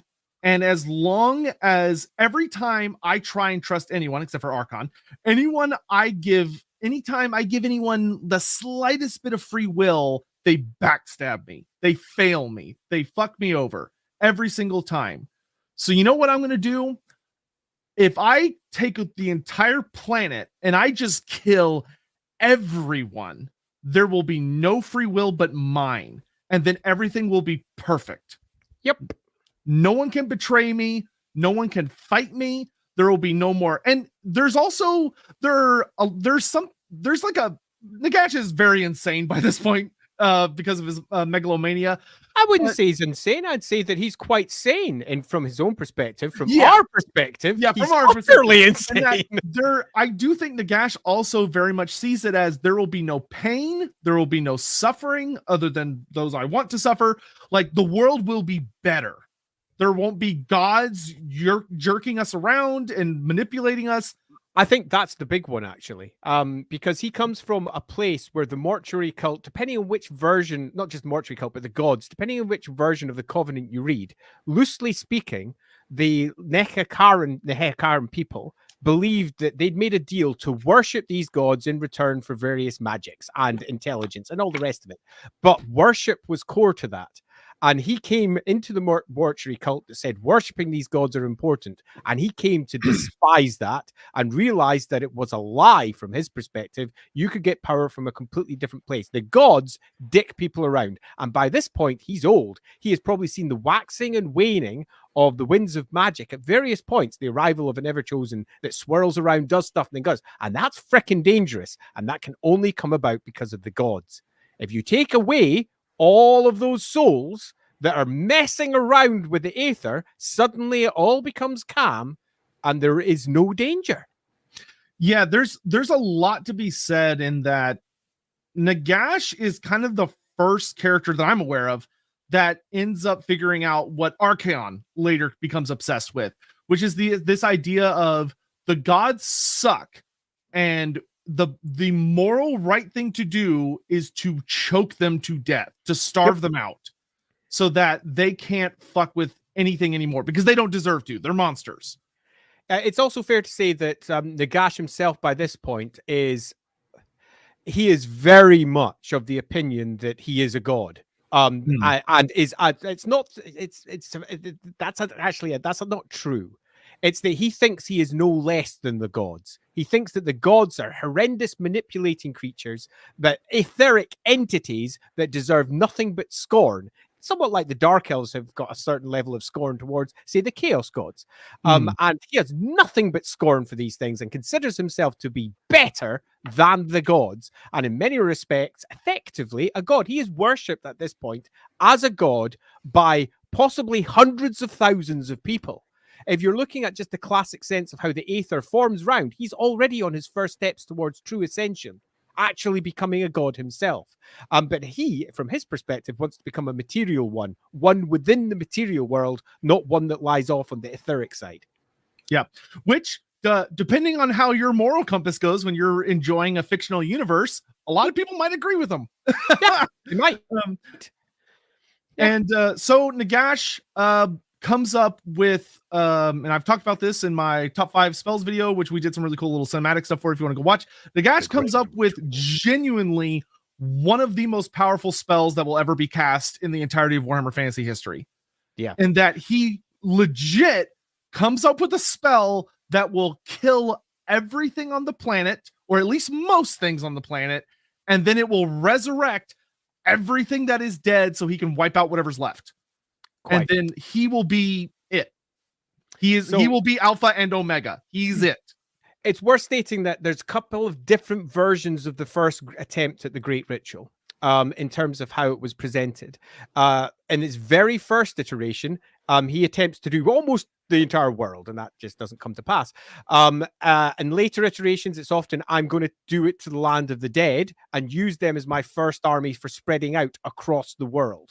And that's loosely where it's kind of landed nowadays. To be fair, ultimately, it doesn't really matter if he successfully resurrected all the dead in the land of the dead, which, remember, we're talking about a culture that preserved the dead so carefully that the cities of the dead were grossly overpopulated and larger than the cities of the living. And this was a huge civilization. Massive necropolises. So if he had succeeded in resurrecting all the dead in Nehekara, he would have been unstoppable. Well, he pretty much did. Yeah. So on to the ritual. So this ritual, it actually takes a while to cast because the Skaven figure out what he's doing. At this point, Clannishan goes, hey, he's doing some weird shit. And they see what happens to Nehekara, and it scares the shit out of them. And they hilariously the Council of 13 when you see this shit going down. One of my favorite things that the Skaven very logically deduce that, okay, Nagash hates us only a little less than he hated all these other guys. So if he's going to take over the world, that includes us getting fucked. So we need to do something. Yeah, they absolutely do. And they've not been doing nothing, which is worth making clear. The Skaven have been preparing for trying to take out Nagash for quite a long time, and they've come up with not a great deal. They've come up with plans because they're Skaven, and more plans. Council 13 constantly voting against each other. You get how it is. And this has been going on for centuries. And then the awareness of what's coming becomes more and more of a pressure as we then move towards him attempting his great ritual. The enormous consumption of warpstone that's about to occur. The enormous ritual that he's about to do. And they get fucking desperate. And now they've already got a couple of potential routes, and they choose one of them, which is to get a sword that none of them are willing to carry. Not one of them. They're not willing to touch it, nor are they willing to go anywhere near Nagash because he's too scary. They know he'll die. No matter who they send at him, they know they will die. So they just push it on someone else. Yeah, and I think it's worth also noting that when Nagash starts his ritual, it is so strong that literally every single god in the Warhammer universe goes, whoa, what is that guy doing? And it succeeds. It starts going off very well. And the Skaven, to their credit, like the Grey Seers freak the fuck out when the ritual starts because they can feel it. Half the planet away, they can feel the ritual going off. And because it's that strong, like the Slann over in Lustria are going, whoa, what is happening? Like everyone that is very magically attuned, probably a lot of mystics started losing their shit. Like it was probably scary. No matter where you were in the world, people started going, what is happening? And nobody could stop him. Yeah. He was that strong. And there's even a whole thing of the Chaos Gods are literally screeching at Nagash, and he's laughing because he goes, I have locked this shit down. I'm in the material world. I have all this power. You can't stop me. Yeah, and it is a truly tremendous ritual. Now, depending on which source you use, you get a slightly different version of what's about to occur. If you use the current 8th edition Khemri army list, the Tomb King army list, it's got a slightly simplified version where they don't even really mention the Skaven, other than the Which mysteriously happens. Okay, and they say that the ritual didn't really work. But if you look at every other source, he finishes the ritual. He actually completes it. His job was to turn all of the land of the dead into the land of the dead. 100% successful, done. And then as he leans back, he collapses. Or alternatively, the Tomb King version, where he's caught just before he finishes. And it's up to yourself which one you think is the more likely. Yeah, I think my favorite version is that he does succeed. I think in the Tomb King 8th book, it says it succeeds in like waves, where it's like he awakens all the regular dead, and then his ritual starts seeping into all the tombs, and it slowly starts waking up the various kings and such. But like Cetra, for instance, does not wake up. Yeah, there's only one that doesn't wake up, etc. Because it's the enormous amount of magic. Yeah, the wards have been put in place. It's so but like cool. Everyone else starts waking up, and they all start marching towards Nagashazar, this army that's so massive it's impossible to imagine. Yeah, now you got to remember that not everybody is actually under his control here, because there's one group of people that aren't. The mortuary cult. They're not entirely they're not dead. And they're not strictly speaking undead. And you've got to keep that in your mind, because they are watching effectively all of their people now go. And that's a thing to watch, isn't it? As everyone's waking up everywhere. What? Green eyes burning, because this is the first time we've got proper necromancy that's taking out an entire, not just realm, it's beyond a realm. It's a whole empire has just been woken up. Yeah, and at this point, the Skaven perform probably what I imagine was terrifying, but from an outside perspective would be hilarious to watch, which is that the Council of 13, for the first time and debatably, I think the only time in existence, comes to a unanimous vote, which is Plan Fellblade. Plan Fellblade! So they create next to, I think, the Sword of Cain and Galmaraz, the deadliest weapon in existence. Much more deadly than Galmaraz if you go by the Warhammer rules. It is by far the most powerful weapon in the 3rd edition and 4th edition and 5th edition of the game, pretty much. Yeah, I would agree, though it comes with a hell of a caveat, which is, as really Andy was saying, nobody wants to touch it because it's instant cancer. It kills you. It's bad, man. But there is somebody who's currently in the Nagashazar who's not just desperate, he's broken and insane and pretty much good to go. Yeah. Also, if you want a hilarious mental image, there's a note that the Skaven forge it in Skaven Blight, and then they have to use a relay system of runners, not cavalry, runners, to run it from Skaven Blight to Nagashazar as fast as they can, which is hysterical. It is. Very impressive. Very impressive move on the Skaven's part. But yeah, so they get the Fellblade to Nagashazar because the Skaven realize, like Andy said, there is someone who was stupid enough from the Skaven's position to wield it, because they rationalize this guy is broken. He hates Nagash. We just gotta point him. And so I think there's something else that's worth mentioning here, just to make sure that we don't do the thing that's very easy to do, and that's just read the words and reiterate them. We're here to try and give you a bit more context as well, to try and explain that lead box, not obsidian box, lead box. Yeah, indeed. Why the hell didn't they just give it to a Clan-Eshin assassin and let him do the job? Because let's be honest, might be better than Al-Qadazar at the job, given that he's currently broken in a cell. And it really does speak to this weapon and just how horrendous it is. It requires someone who's so thoroughly broken, so insanely filled with the need for revenge to kill Nagash, to have the ability to even touch it. It is a horrendous weapon. Absolutely terrible. The Skaven have poured all of their hate into what they hope will be a god-killing weapon. Yeah, and it's just pure warpstone. Like there's literally no other material. It's pure refined to the deadliest point. Like this thing could borderline probably cut through reality if it really wanted Yeah, to. it's a strength 10 weapon doing D6 wounds per hit. It absolutely sucks. Like it's I one of have those, gone against that weapon in games of yeah, Warhammer multiple times, and yeah. it sucked. It's one of those weapons that like if a writer was like, yeah, this thing can perma-kill demons, I'd be like, yeah, okay.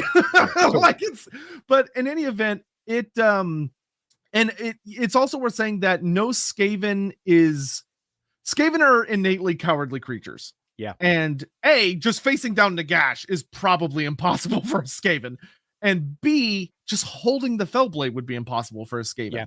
At least in this time. Obviously, there are Skaven later who will, but I don't think they really realize what it is in later generations. Quite. And you've also got to remember that different writers will take different tacks on how these weapons can be used. And when you move towards the end times, when the world is filled with magic, they'll create all manner of reasons why certain things that previously couldn't happen suddenly can. Yeah. And so they break into Alcatazar's cell. Mm-hmm. He has no idea what a Skaven is. He's never seen one. This random rat man breaks in and just lays a box in front of him and is like, just pick it up, go. And he doesn't understand he literally thinks it's a trick by Nagash. He thinks that like Nagash is like fucking with him or whatever. And the Skaven, eventually he does open it. And when he picks up the Fellblade, there's one other notable enchantment on it, which is that the Council of 13 and the Greyseer clan, all 169 of them, are able to kind of influence him a little bit. They can kind of compel, they're like, go this way. They give him the direction towards Nagash, basically. Yeah, and they are putting in his head as best they can, go to Nagash. And he wants to. Which is something he wants to do anyway. He embraces it. He's just seen his entire civilization wiped out by Nagash's hand. His need for vengeance, his hatred of Nagash is quite simply beyond compare. Yeah, so he makes his way to Nagash's throne room. Thanks to the Skaven's help, they kill anything that needs to be killed on the way there. They help him avoid Archon the Black and all this other stuff. And he finds Nagash sitting in his throne, looking like he's dead because Nagash is fucking exhausted. Yep. I mean, he has just done pretty much the most powerful spell that's arguably gone off for probably since the first coming of Chaos, maybe the Vortex. Yeah. And he runs up to him and goes, let's do this. And Nagash, one of the best parts is Nagash, somewhere deep down, either because of his equipment or just because of who he is, Nagash gains enough awareness to go, something's about to hit me. And he raises up his hand and his hand gets chopped off. And then he battles with Alcatazar. And it is one of my favorite battles in Warhammer Fantasy history because even with his hand chopped off and the Fellblade, the second it chops off his hand, those runes are eating into his very soul. And what's pretty cool as well, the initial description of that, when the hand falls down, Nagash by this point is so consumed by Warpstone and so undead and powerful, the hand literally skitters away. It goes away like it just come out of an Evil Dead movie. Yeah, it's described as like a giant spider that crawls away, which very important for later. But very important for his later. Hand crawls away, and Nagash just starts unleashing on Alcatazar. And the other thing Council of 13.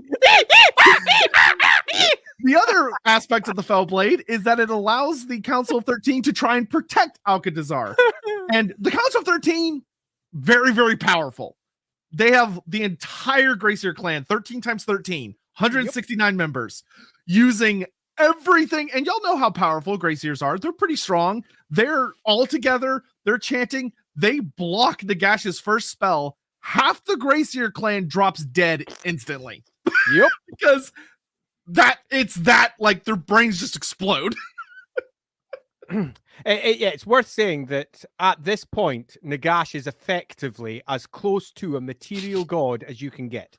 He's probably, by this point, maybe as much as the most powerful spellcaster almost around the world.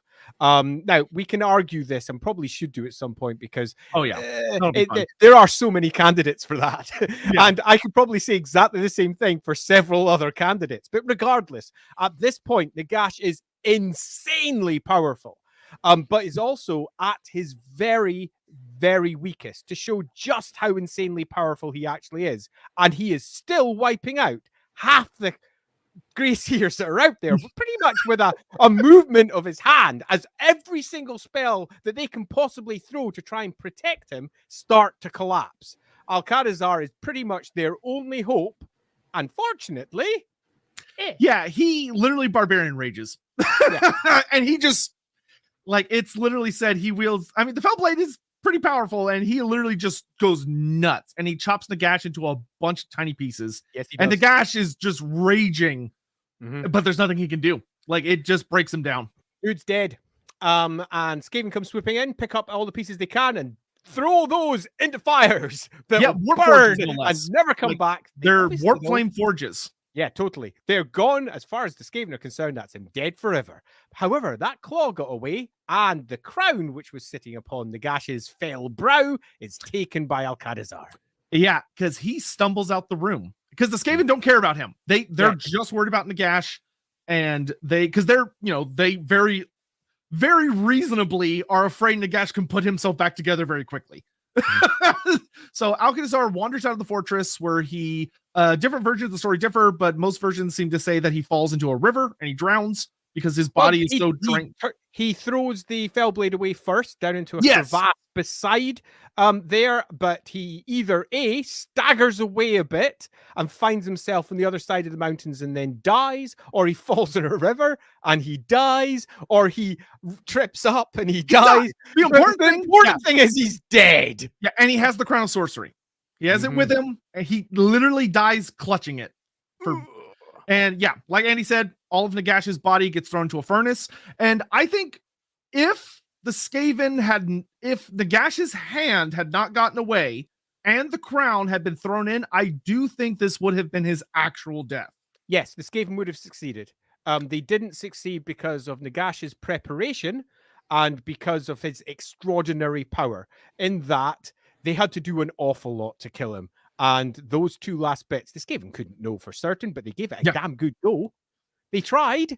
Yeah. And failed. Yep. So the claw of Nagash gets away, and Nagash is literally one of those characters where he's like Sauron, right? He's Warhammer Fantasy Sauron in a lot of ways. Yeah.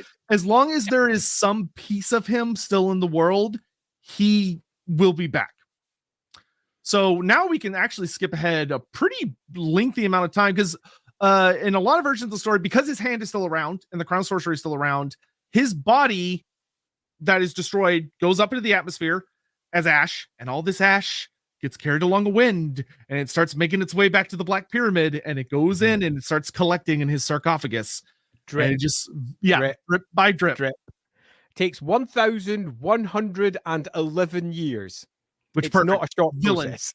Yeah. It's not a short process. And we're not even going to touch on what happens with the crown, because it doesn't all matter. We need to say for all of that is that the crown ends up elsewhere. The claw is pretty much gone. The lands of the dead are largely the lands of the dead that we will come to know later.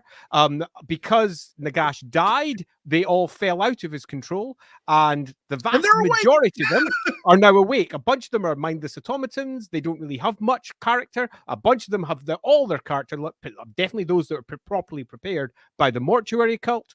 And the lands of the dead fall into massive civil war, which eventually comes to an end when the head of the mortuary cult goes, Cetra, come back and let's bind everything together. Yeah, which poor Kotep. that was not a fun day for him, I think. No, it wasn't. Yeah, so Nagash returns. I have failed. Yeah, and it's also worth noting the Skaven take over Nagashazar. Clan I can't remember. Don't ask me.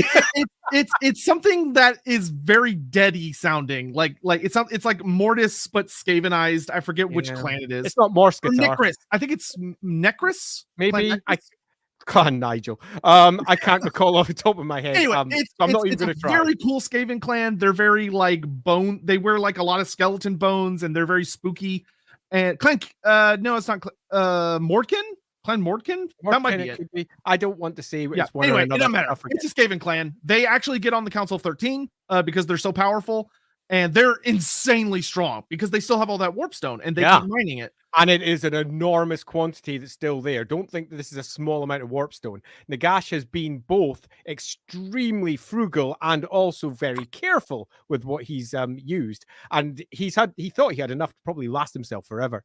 But I think we're now moving to approximately -40 Imperial calendar when Nagash goes ping and wakes up. And his waking up is it's what the night of the restless dead, but nope, that's the second time he wakes up. Oh, that's the second time. Okay, so the first time he wakes up, he goes, oh no, this is Sigmar stuff, isn't it?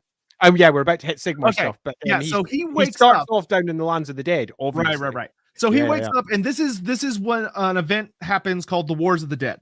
So Nagash wakes up, and remember, he lives in Kimry, Black Pyramid. So Nagash wakes up, he goes outside, and his hand doesn't regenerate. But he goes outside, he doesn't have his magic equipment, he doesn't have any of his stuff, but he's still insanely strong. And he walks outside and he goes, okay, I'm back, I'm gonna take over. But as soon as he does that, he goes, hey, who's in charge of Kimry now? And he finally, at long last, meets Cetra. And Cetra literally has that moment of, I've heard a lot about you, and I'm really fucking pissed. And I think in some ways, Cetra probably got a little bit of perverse joy out of finding out that Nagash was not fully dead, because that meant he got to kick Nagash's ass. Yeah. So this is a fun time because this is the moment when you go, haha, Nagash, is he a god? The answer is no. He is a very powerful necromancer. He has come back, but he's massively weakened. He doesn't have his crown, which holds a part of his essence. He doesn't have his claw, which also holds a part of his essence. And when he comes back, he's more than powerful enough to say, right, all you undead that I did bring back, you should come to my side. But they're also more than powerful enough to say, yeah, no. Yeah, and it turns into a proper war because he is powerful enough to get a lot of them. Arguably, some of them fall to his side because they just don't like Cetra. Yeah, and there are Tomb Kings that actively side with him. Like, they have enough willpower and they're like, yeah, no, Cetra sucks. This Nagash guy is going to let us do other things. Let's team up with him. But it's a short-lived war. Yeah, it's Cetra. Yeah. And this is when Nagash versus Cetra is actually a really fun fight because Nagash thinks he's unstoppable because of his sorcery. And he comes up against Cetra and he meets one of the most powerful anti-magic items and like one of the most important relics in the Warhammer Fantasy universe, which is the Brooch of Usirian, which is this cool little thing that Cetra wears that literally makes him fucking immune to magic. Yeah, that brooch is bonkers. Love it. Yeah, and so he throws the most powerful spells he can think of at Cetra, and they just bounce. And Cetra is on his chariot, and he just, every time they fight, he beelines for Nagash, and Nagash runs away because he can't fight Cetra. Cetra will body him. But fortunately, he's got somewhere he reckons he can go back to. His old house, back at Nagashazar. That's a good place to retreat to, right? That's going to be great. That was where his enormous empire was, but it has been 1,111 years. And how much warpstone do you think can be mined in 1,111 years? I'll give you a chance to take a guess at that bit. Yeah. Love it. Yeah, so he goes home and he's a little upset. Yeah, but he does home. Is this when he takes the fortress in a single night? By himself, pretty much. Yeah. He walks up and goes, haha, Skaven, it's time to kick ass and chew gum, and I'm all out of gum. It's revenge time. Yeah, there's a hilarious note of this from the Skaven perspective. A lone wanderer walks up to their gates and goes, let me in. And they all go, ha ha ha, and they bring all their weapons and stuff. And then the entire a council of 13 clan, the entire clan is massacred in a single night.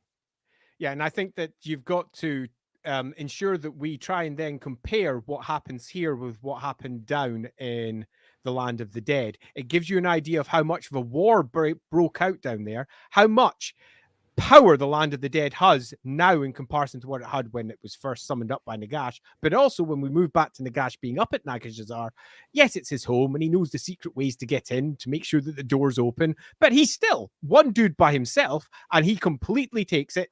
Yes, he's got some potential new allies who are like, hey, God's back, brilliant. Still, the enormous amount of power that he brings to the table just by being himself.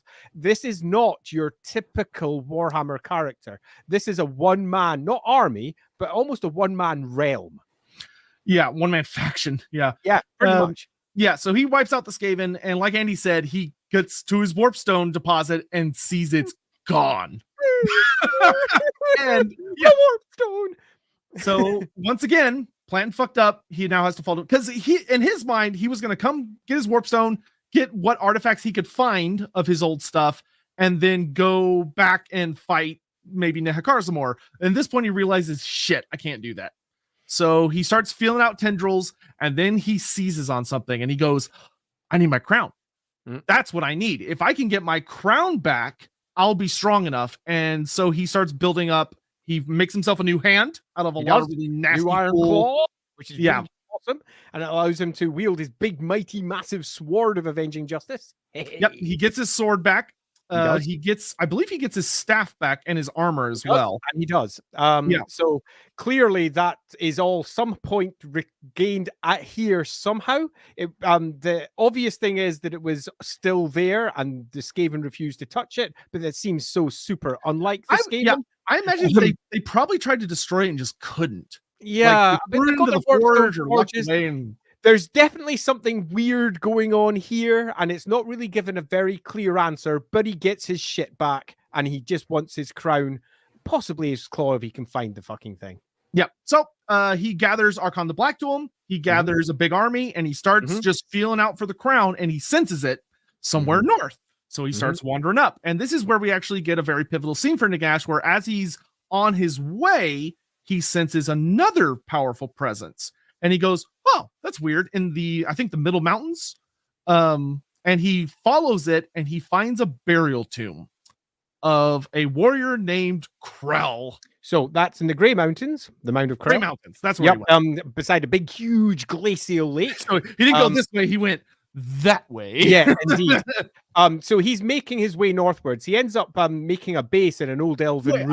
I thought Krell gets buried in the Grey Mountains after. Because that's the glacial. That's the glacial lake tomb. No, you're right. It is afterwards. Because then he gets woken up again on the at his first tomb, his like chaos tomb is either in the Middle Mountains or the World's Edge Mountains. I don't want to say which because I'm going to be wrong again. So let's just say in the mountains. And this is where once again, like Andy was saying earlier, we get a scene that shows how powerful the Tomb Kings are, and also shows how powerful Nagash is. And that he sees Krell and he goes, "This guy would be awesome." Like this would be a perfect champion for me. I'm going to bring this point up that I'm thinking in a second, but he decides he wants Krell, but there's a problem. Krell's soul is in possession of Khorne. And there is a note that Krell is not necessarily super thrilled with Khorne because he was promised an eternity of battle. And when he died, Khorne was disappointed, despite the fact that he destroyed an entire dwarfhold, which is nuts. But despite all that, when Krell died, Khorne did not give him that. He just kind of cast him aside and was like, "You failed me, you suck." The end. Chaos gods suck in general for that exact same reason. So Nagash reaches out to Krell's soul and says, "Hey, you should come work for me. You should be my champion. I will give you a genuine eternity of battle in the material world. Not even that like lame Khorne shit. Like you can kill whatever you want. Just come serve me." And Krell says, "Okay, but my soul belongs to a god, like not only a god, debatably in many people's view, the most powerful of just gods. Khorne is big." So Nagash rolls up his sleeves and he fights Khorne for Krell's soul. And he wins.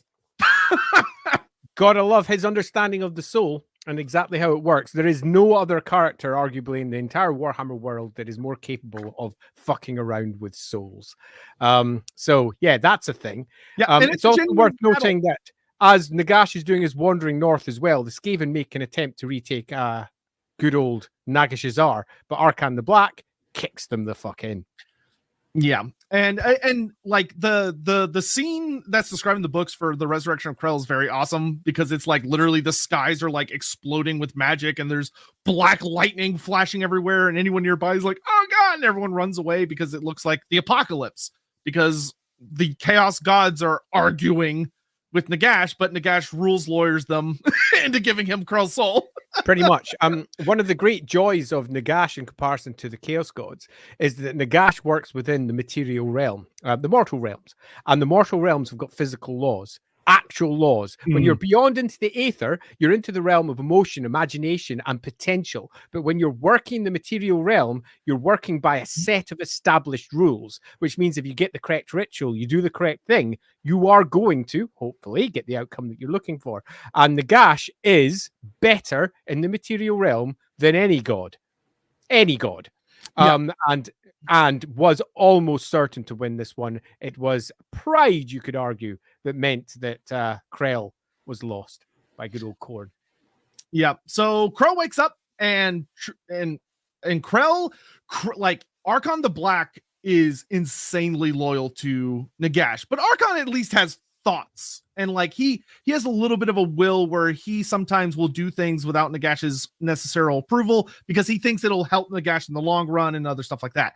Krell is disturbingly loyal to Nagash. Krell is, I think, like it. There are very few times we actually get to kind of see inside Krell's mind, but every single time Krell is said to be like, he's almost automaton levels of loyal to Nagash because Nagash held us into the bargain. Replaced Khorne with Nagash. He's effectively a zealot. Yep. So it's not even loyal. It's beyond loyalty. It's faith. Yep. So this is where we get the awesome Sigmar throwdown where Nagash comes over the mountains. He's got a huge army of the undead he's been building up. He resurrects Krell. He resurrects Krell's Barrow Legion, which is a terrifying legion of Khornate undead. He has got Archon the Black with him in the Sigmar books. He also has vampires with him, but that doesn't make any fucking sense. He does call the vampires to him. Yeah, he does. And they don't answer. So it's worth saying that there's two clean versions of this. There's the one that's presented inside the army lists, and there's also the Legends version that was presented by Graham for the Sigmar storyline. Yeah, totally, for the Sigmar storyline. And they're quite different. Graham McNeil went in quite a different direction with how he portrayed it and how he portrayed Nagash's army pretty much being across the entirety of the Empire, attacking everywhere. He also, as I recall, originally put the crown up in Brass Keep up in the Middle Mountains, which Sigmar went up, bopped the person who had it, and took that crown and yanked it down to right. And yanked it down to Reichdorf. The storyline was originally pitched as almost that back in the 4th edition of Warhammer as well. So that didn't change too much, but the amount of forces that Nagash brings to bear and the nature of the war that takes place is significantly different between the two different versions. So it's worth saying that in a classic. If you want to go look it up, if you read the novel version, you're going to get a completely different style of story to the ones you get in, say, the 4th to 8th edition of the armies.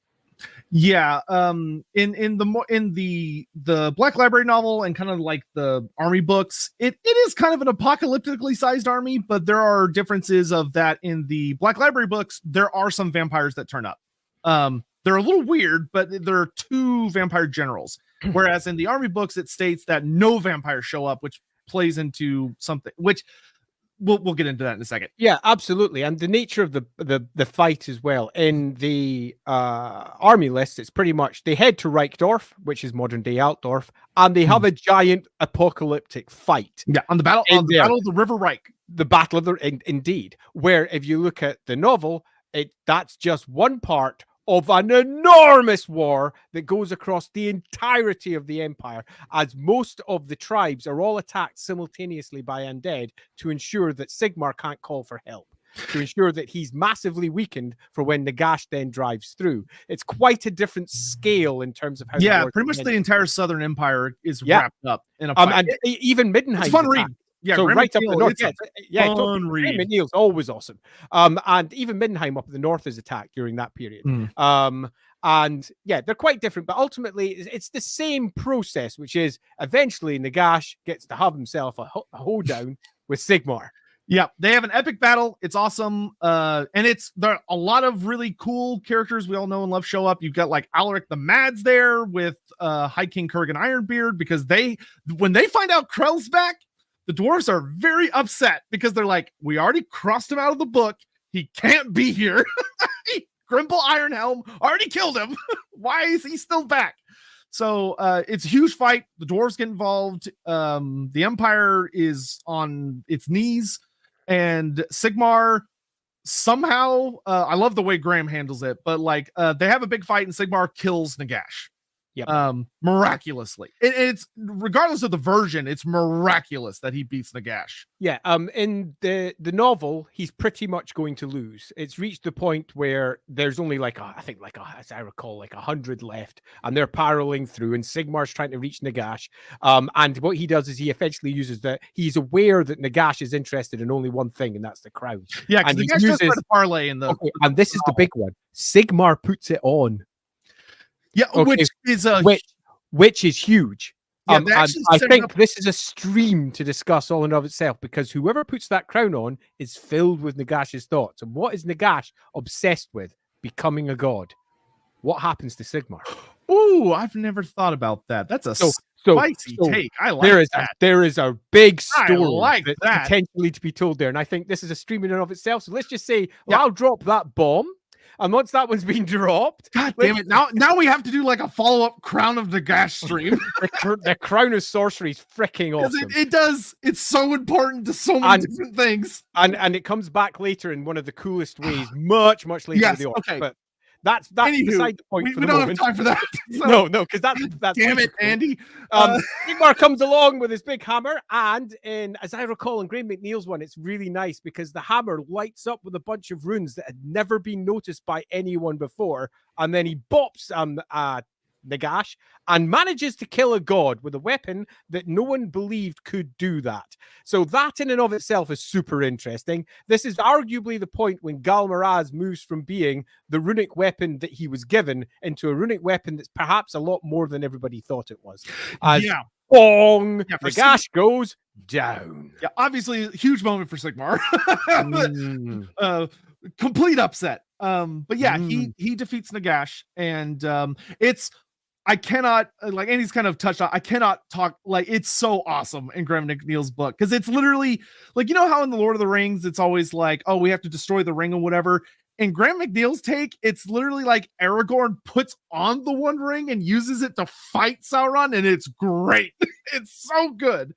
But yeah, Nagash, and if you know anything about the Crown of Sorcery, it also made him a wizard, but let's just not think about which that. Is why Nagash could not just like point and kill him instantly, which I do think is a reasonable explanation. And to cut a long story short, he yanks off the Crown of Sorcery, which makes Nagash reach out for it. He hits him in the face. Nagash dies. All the armies collapse, as is often the case with an undead army. It's a lovely way to narratively remove billions of undead. Nagash does have time for one little thing as he's dying, which is he lets out another curse. Because as he's dying, instead of going, maybe I fucked up, he goes, fucking vampires. Yep. His last words are the goddamn vampires.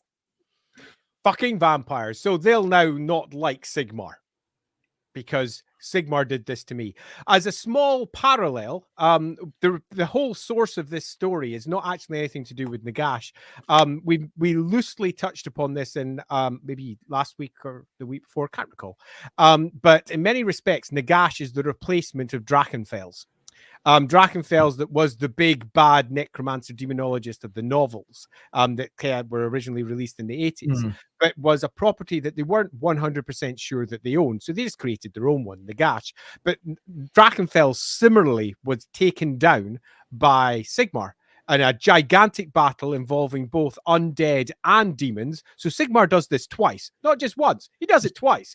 Drachenfels comes down, is taken out, and from that day onwards, just mentioning the word Sigmar in Drachenfels' surrounding is enough to make him shake, to make him pause, and that's how he's taken out. Spoiler alert! In another book at a later point. So basically, exactly the same curse.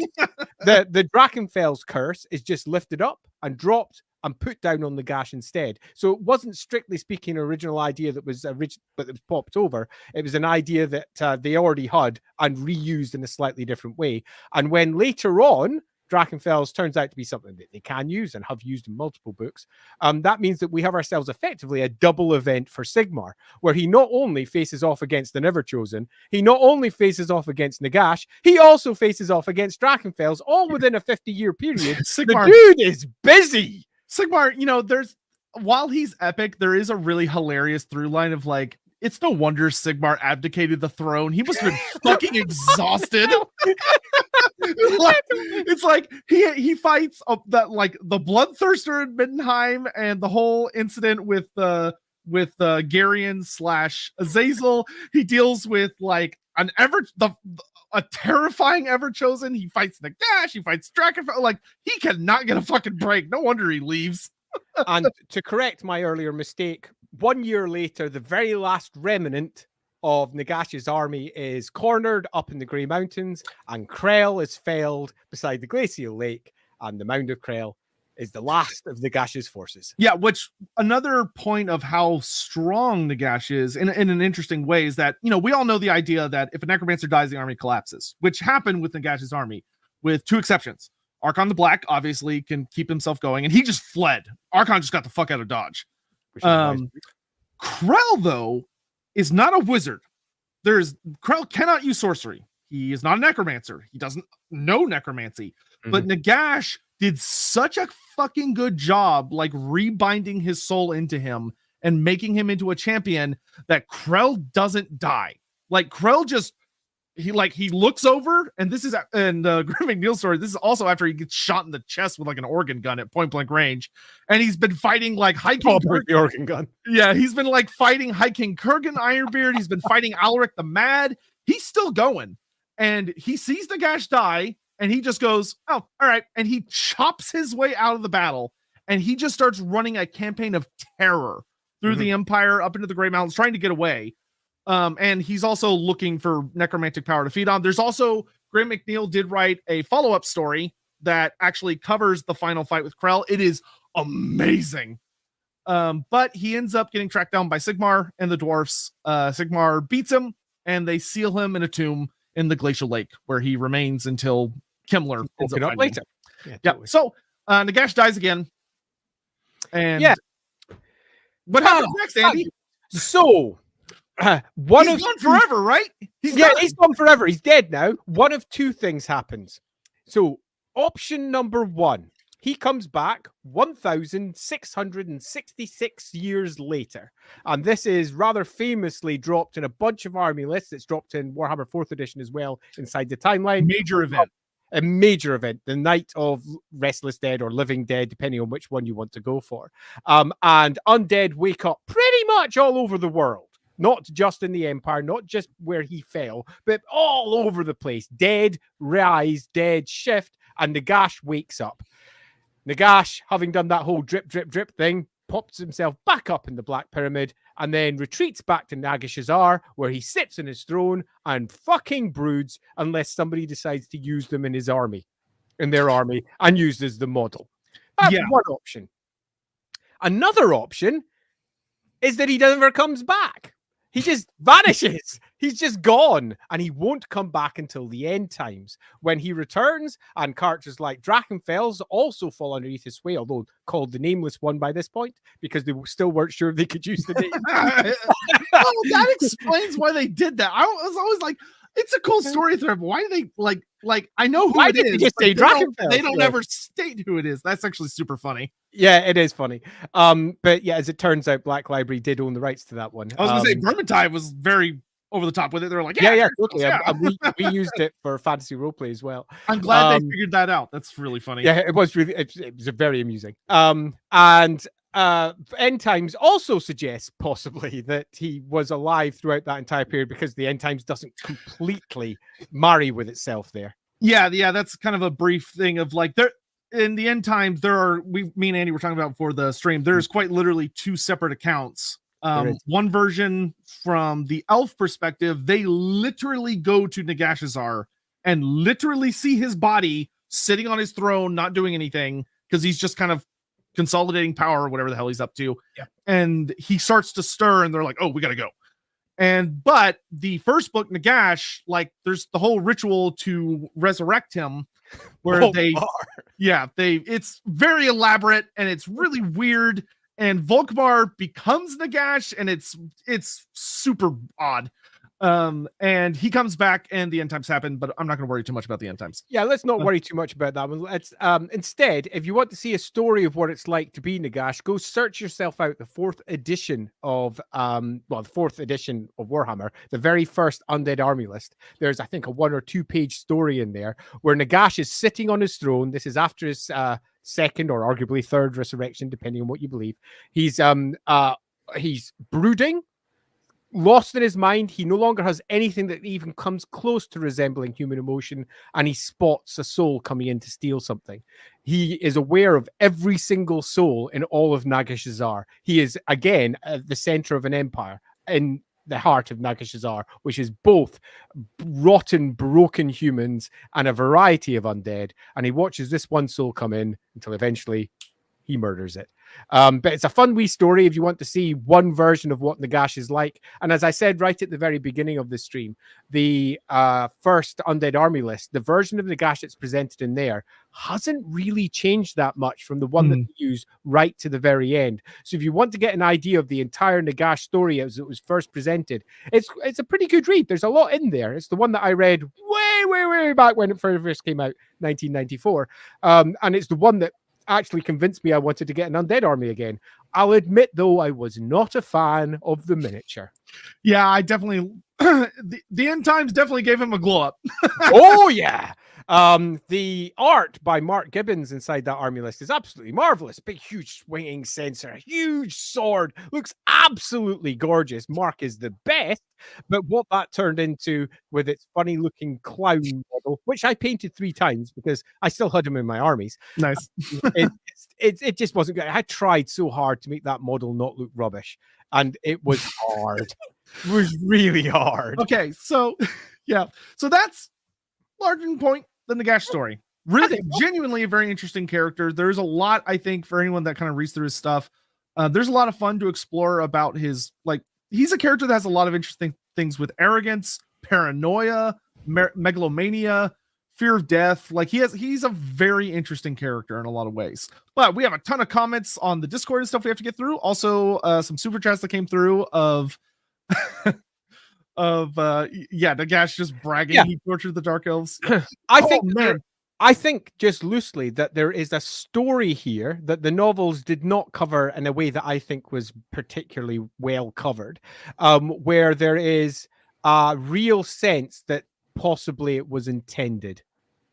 You can't take 3 sorcerers the way they took them. Yeah, though I will say I do love the version of the story of how he kills them, where he like imprisons their heads in a lead helmet so they can't feel the winds of magic anymore, and he like puts out their eyes and takes out their tongues and stuff, and then he entombs them alive in a sarcophagus. It's like, damn, Nagash, that's brutal. I mean, I love that shit, and I also like the idea that elven hubris has resulted in Nagash, and that they were attempting to do something, and Nagash ended up being far more than they had any awareness of that. He's just a monkey. What's he gonna do? Yeah, quite exactly. Yeah. Hammond, I hate this. Thank you. Oh man. And also he'll be Buck. Yes, good old Lizardman Buck. So going through the Discord comments, we're just gonna kind of blast through these because a lot of people left questions. So Jar Jar Skinks asks, Jar Jar Skinks, thank you for that. Did Nagash have any opinions of the Vampire Coast or vice versa? I'm sure he would have saw them as a useful tool that he would abuse like he does everything.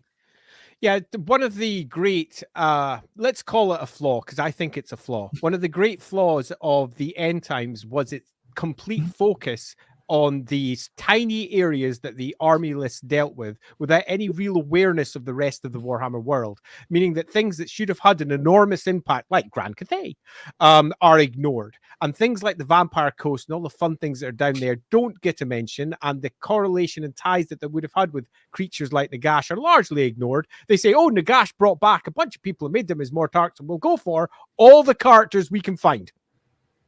and they quickly jump on those. So loosely, yeah, all of those things would have probably fallen under his sway, but we don't really get much said about it. Yeah, and yeah, they're I thought you'd appreciate that. I did.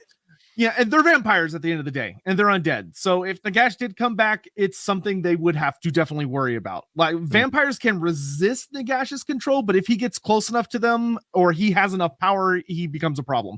And there's a lot he could offer Luther Harkin. And the Vampire Coast pirates tend to be a little more on the greedy side compared to other vampires. So I think if anything, he might have an easier time bargaining with them compared to others. That being said, I would have loved to have seen Nagash discover the galleon's graveyard. The idea that the other side of the Great Maw is just a giant undead playground where everything that dies at sea is gathered to. Nagash would have gone for that shit real fast. Yeah, and given that he's on multiple occasions had undead fleets under his control and his command, the idea that he wouldn't be drawing on that stuff come the end times or any other times is frankly daft. Yeah, and he does summon Luther Harkin to him. Luther Harkin becomes the Mortarch of the Deeps in the end times, which was fun. If Nagash was a canary, how much warpstone would it take to kill him? I don't know if he capitalized canary, so I feel like that references something specific. But Nagash, I don't know what you're talking about. Yeah, neither do I. But I will say Nagash has proven that I genuinely think he can devour a pretty much unlimited amount of warpstone because he designed himself to do it. His armor, the study of centuries. He knows what to do, and not how to do it safely, but how to do it in a fashion that will not long-term damage him. Yeah. What does Nagash think of the invented undead from what he originally came up with? I think I assume you mean like kind of modern undead. He'd probably think of the same thing he did with vampires. He'd look at that and go, oh, neat, this is mine now. Yep, it's a tool. Effectively anything with the undead trait is for him to play with. Yeah. What was Nagash's relationship with the other races of the Warhammer world, like Dark Elves, Lizardmen, Grand Cathay, etc.? Probably not great. Yeah, if you take a look at, say, the Lands of the Dead, they had contact with Grand Cathay, and Nehekara was an ally of theirs. Yeah, totally. Trade partner, at least. He's going to be aware of it. It's not something that's distant to him, but they are not going to be pals when he becomes Nagash, the great enchanter that comes later, the great necromancer, pardon me, supreme master of death. Yeah, at the end of the day, he literally takes the entire Warhammer world and flips it on its head. Yeah, he does. And anyone that deals with him for more than a second realizes that unless you are a corpse serving him, you are an obstacle. So he would not be friendly with anyone because he's... Yeah, I mean, if you take a look at the deal that he made with the Skaven, for example, that was one of expediency. It shows that he has an intellect, that he can be dealt with, and that he's not somebody that is beyond approach, so to speak. He is something that actually does have a thinking mind, and he's brooding when he comes up 1,666 years later, and he's sitting there brooding for a good few centuries, figuring out how he wants to do things differently. And that shows that he has reflection. That shows that he is someone who can be dealt with. So that means that certain creatures Dark Elves, for example, might approach him if there was a reason to do so. But why would they? Yeah. Why? There are certainly characters who would try. I would absolutely say that. And the chances of success are super low, though. Yeah. You'd have to have something pretty serious to offer him, and even then, probably not worth it. Does Nagash consider himself a god? I think he does, but he would take offense at the term. I'm going to go slightly further and say he doesn't. I would say that he wishes to be a god, that he has contempt for the other gods, and that ascension is a core part of his character in the same way that ascension was a core part of what would become Nagash. There is an entire plot line that loosely alights upon this with the 1,000 Thrones for Warhammer Fantasy Roleplay 2nd edition. The entire campaign for that is the 1,000 Thrones of vampires coming to take over the world, which is ultimately run by Nagash behind the scenes. And that is a step towards ascension, becoming an actual god. So I don't think that he thinks of himself currently as a god, although in terms of his actual true power, he is as close to a material god as you can possibly get in the Warhammer world. Yeah, and if the version of Nagash we run with now in Age of Sigmar, where he is a god, and a lot of his end times characterization, when he rips out the wind of death, that is when you see full on God Nagash. Yep, absolutely. And that is also where you see the full-on culmination of his overall plan. For all I will happily diss the end times, and I quite enjoy doing so. That doesn't mean that all of the steps that it took were wrong. That doesn't mean that some of the choices that it made for its characters weren't good choices. And Nagash and his drive towards becoming a god, 100% on point. I think that is directly exactly what he's attempting to do. I wouldn't necessarily say that for pretty much any of the other characters that became gods, but definitely for Nagash. Yeah. CB4N, thank you for the super chat again. Thanks again for the stream as usual. Am I remembering the timeline right that Nagash's early years and the War of the Beard are around the same time? Nagash's Nehekara in general is after the War of the Beard by a pretty decent little bit. Because Nehekara's kind of expanded into the vacuum left behind by the dwarves and the elves. And plus, you have to remember, Nagash encountered dark elves, and that kind of says a lot. I think you might be off. Oh, you know what? I think I am. Now I think about it. Okay, so let's see. The War of the Beard started. Let me just get it up because I'm pretty sure it's 2000. 2000? It's 2000. Okay, so the War of the Beard started 4,500 years ago.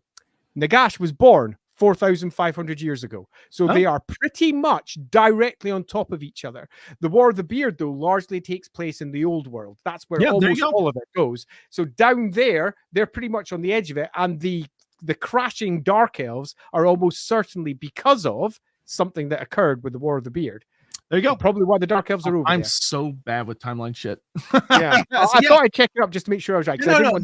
So you are correct. Those events, and honestly, I would say that could be why you would think the Nehekarans would probably have a lot of trade and involvement and maybe even alliances with the dwarves. Could be why the dwarves didn't get involved. They were busy. I do find because you figure Karak Azul would have been like, what is going on over there? Because see, the timeline for humanity is a little bit muddled. In that there's this strong sense, particularly with the dwarves and the elves, that they are the elder species and that humans most certainly are not. But 4,500 years ago, which is a long time ago, Nehekara is at its peak.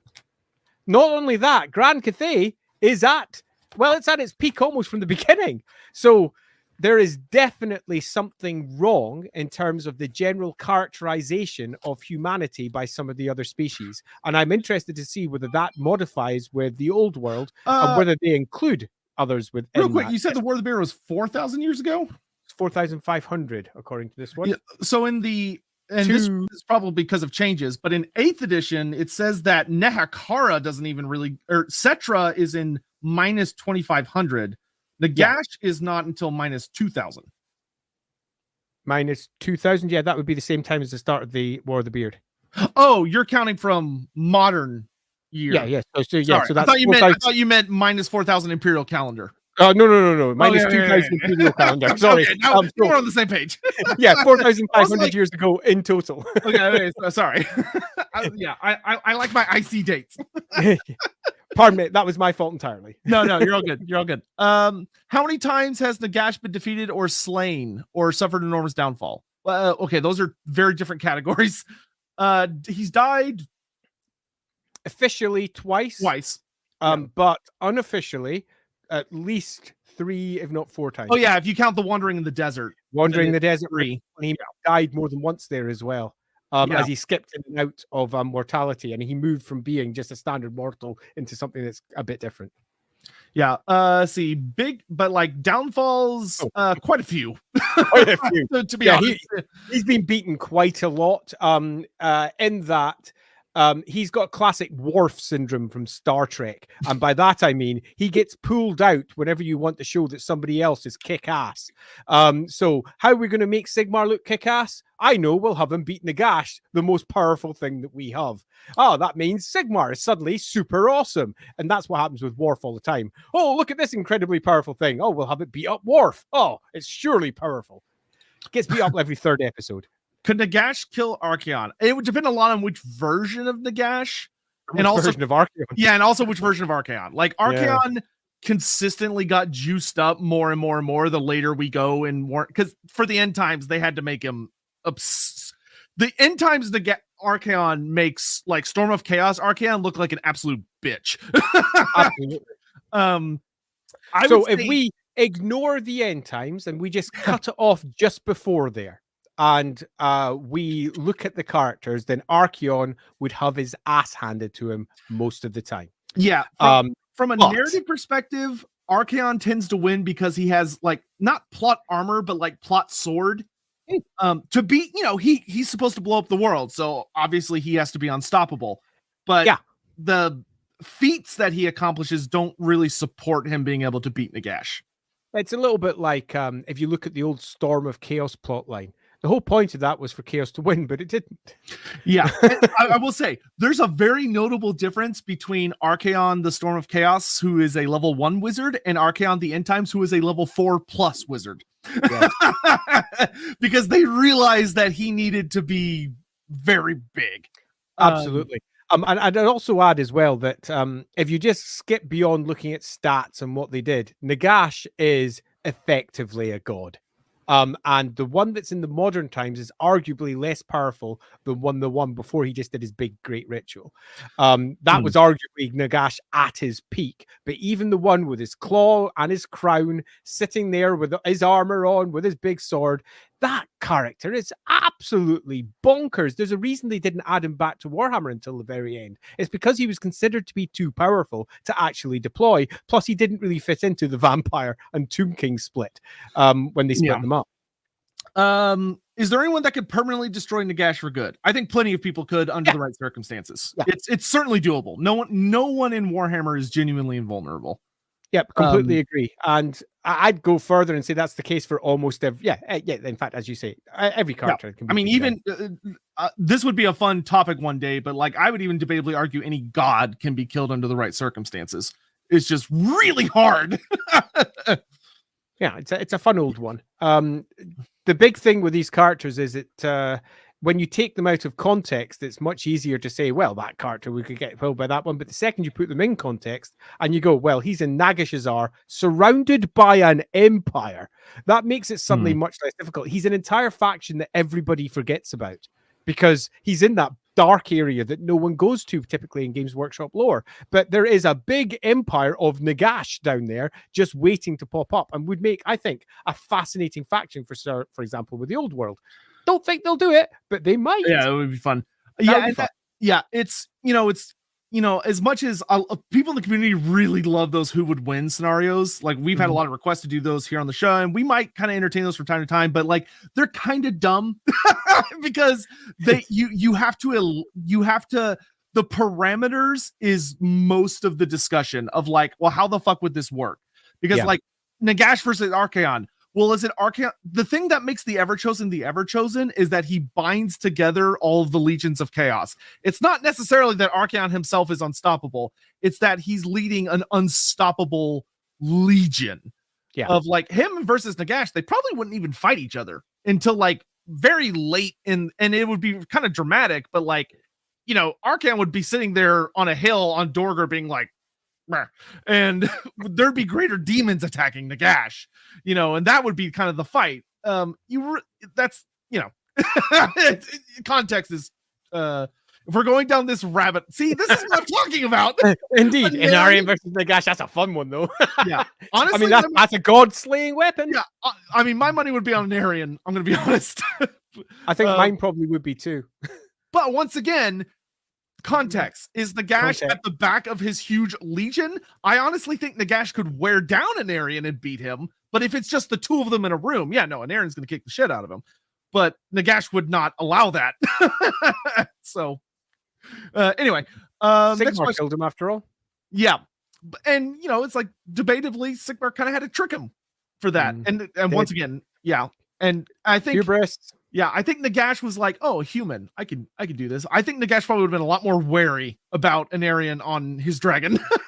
He probably would have been like, "No, I'm not going to fight that." We should have. Then we have Nagash and a zombie dragon. That's a fight. Yeah, but it's like it's kind of like Cetra versus Nagash. Nagash realized he could not beat Cetra and was like, "I'm just not going to do this. I'm going to run away, retreat, go sit in my home." Was there ever an ounce of goodness in Nagash, or was he always rotten to the core? Well, this is a really difficult question to answer because there's not really any such thing as objective goodness. He's also not that well explored before he kind of becomes full megalomaniacal Nagash. Yeah, and his character significantly changes when he arrives at the Sour Sea and he starts experimenting with Warpstone. And Warpstone, by its very nature, corrupts. But beyond the simple fact that he corrupts and becomes different, before that, he was already quite, let's say, unique. I would say if you ever wanted to try and frame could Nagash have had a good side to him, I do think there could be some interesting exploration into what Nagash may have witnessed as a child and a teenager that he became so convinced that the gods were just awful. Yeah, I think people shouldn't be under them. Yeah, I don't disagree with that. I think that was actually my biggest issue when I was moving into the Nagash novels, and that's that they didn't really explore Nagash. They didn't really justify his character, because his character and the way it comes across has no real pillar behind it to explain why he is the way he is. What were his loves? What were his hates? Who is he? Who is he other than Nagash? Yeah, the books.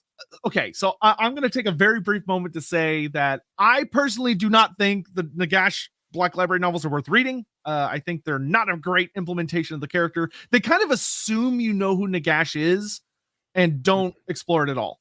And I don't like them, but that's nothing against. I hate them. Yeah, I'm not trying. I don't want to shit on the author. I just don't like the story he told, and it conflicts very heavily with literally everything else. It does. Does Nagash have a notable grudge against the Skaven for the Fellblade? Oh yeah. Yeah, big time. Yeah, big time. And the Skaven in turn have a significant grudge against him, and it's not just because he's defeated them significantly on multiple occasions. Just bluntly, yes. I mean, I think what we said already covers everything. Could Nagash claim the Cathayan spirits that the Dragon of Death watches over under the Dragon River? I think he absolutely could, but he would have to obviously fight. There's a fight there. Yeah, it would be a throwdown. We know that there's the Court of Shaiish, which is like a whole ancestral monk order that defends it. If there's an order to defend it, that means it can be threatened. So yes. Yeah, absolutely. And I think that perfectly describes it. Yeah. What if Nagash was not the firstborn? Well, then he wouldn't be Nagash. Yep. He'd be the secondborn. He'd be king. Yeah. Yeah, he would have just been King Nagash instead of King Thutep. And he probably would have been kind of an asshole king, but he probably would have been a lot like Cetra. Yeah, I think he and Cetra would have been very similar. What if Nagash was born an elf? Then he just wouldn't be he wouldn't be Nagash. No, he wouldn't. No, it'd be so massively different. Yeah, I guess if you're asking, like, what if it had been an elf that had explored the type of necromancy that he did, that could be an interesting mental exercise, but it'd be weird. It would be weird. Now, the reason I would suggest that it would probably never happen is because the elves are intrinsically linked to their gods. They are intrinsically linked to the way that their gods work, what their gods believe. Pretty much every single major elf faction or how they work is tied directly to one of their gods and how those gods think. Gods don't like necromancy. It is wrong. Now, that doesn't mean that they don't like souls and spirits doing stuff. What they don't like is material corpses popping up for no reason at all. That goes against the order of nature. So elves, because they generally work within the order of nature, and I include the Druchii with that, they are 100% working within the realms of the gods. They're just working within different gods to others. Yeah. But the undead do not. So I do not see them ever becoming true necromancers. Yeah, one of the things that's super interesting about necromancy is so perverse in the Warhammer world.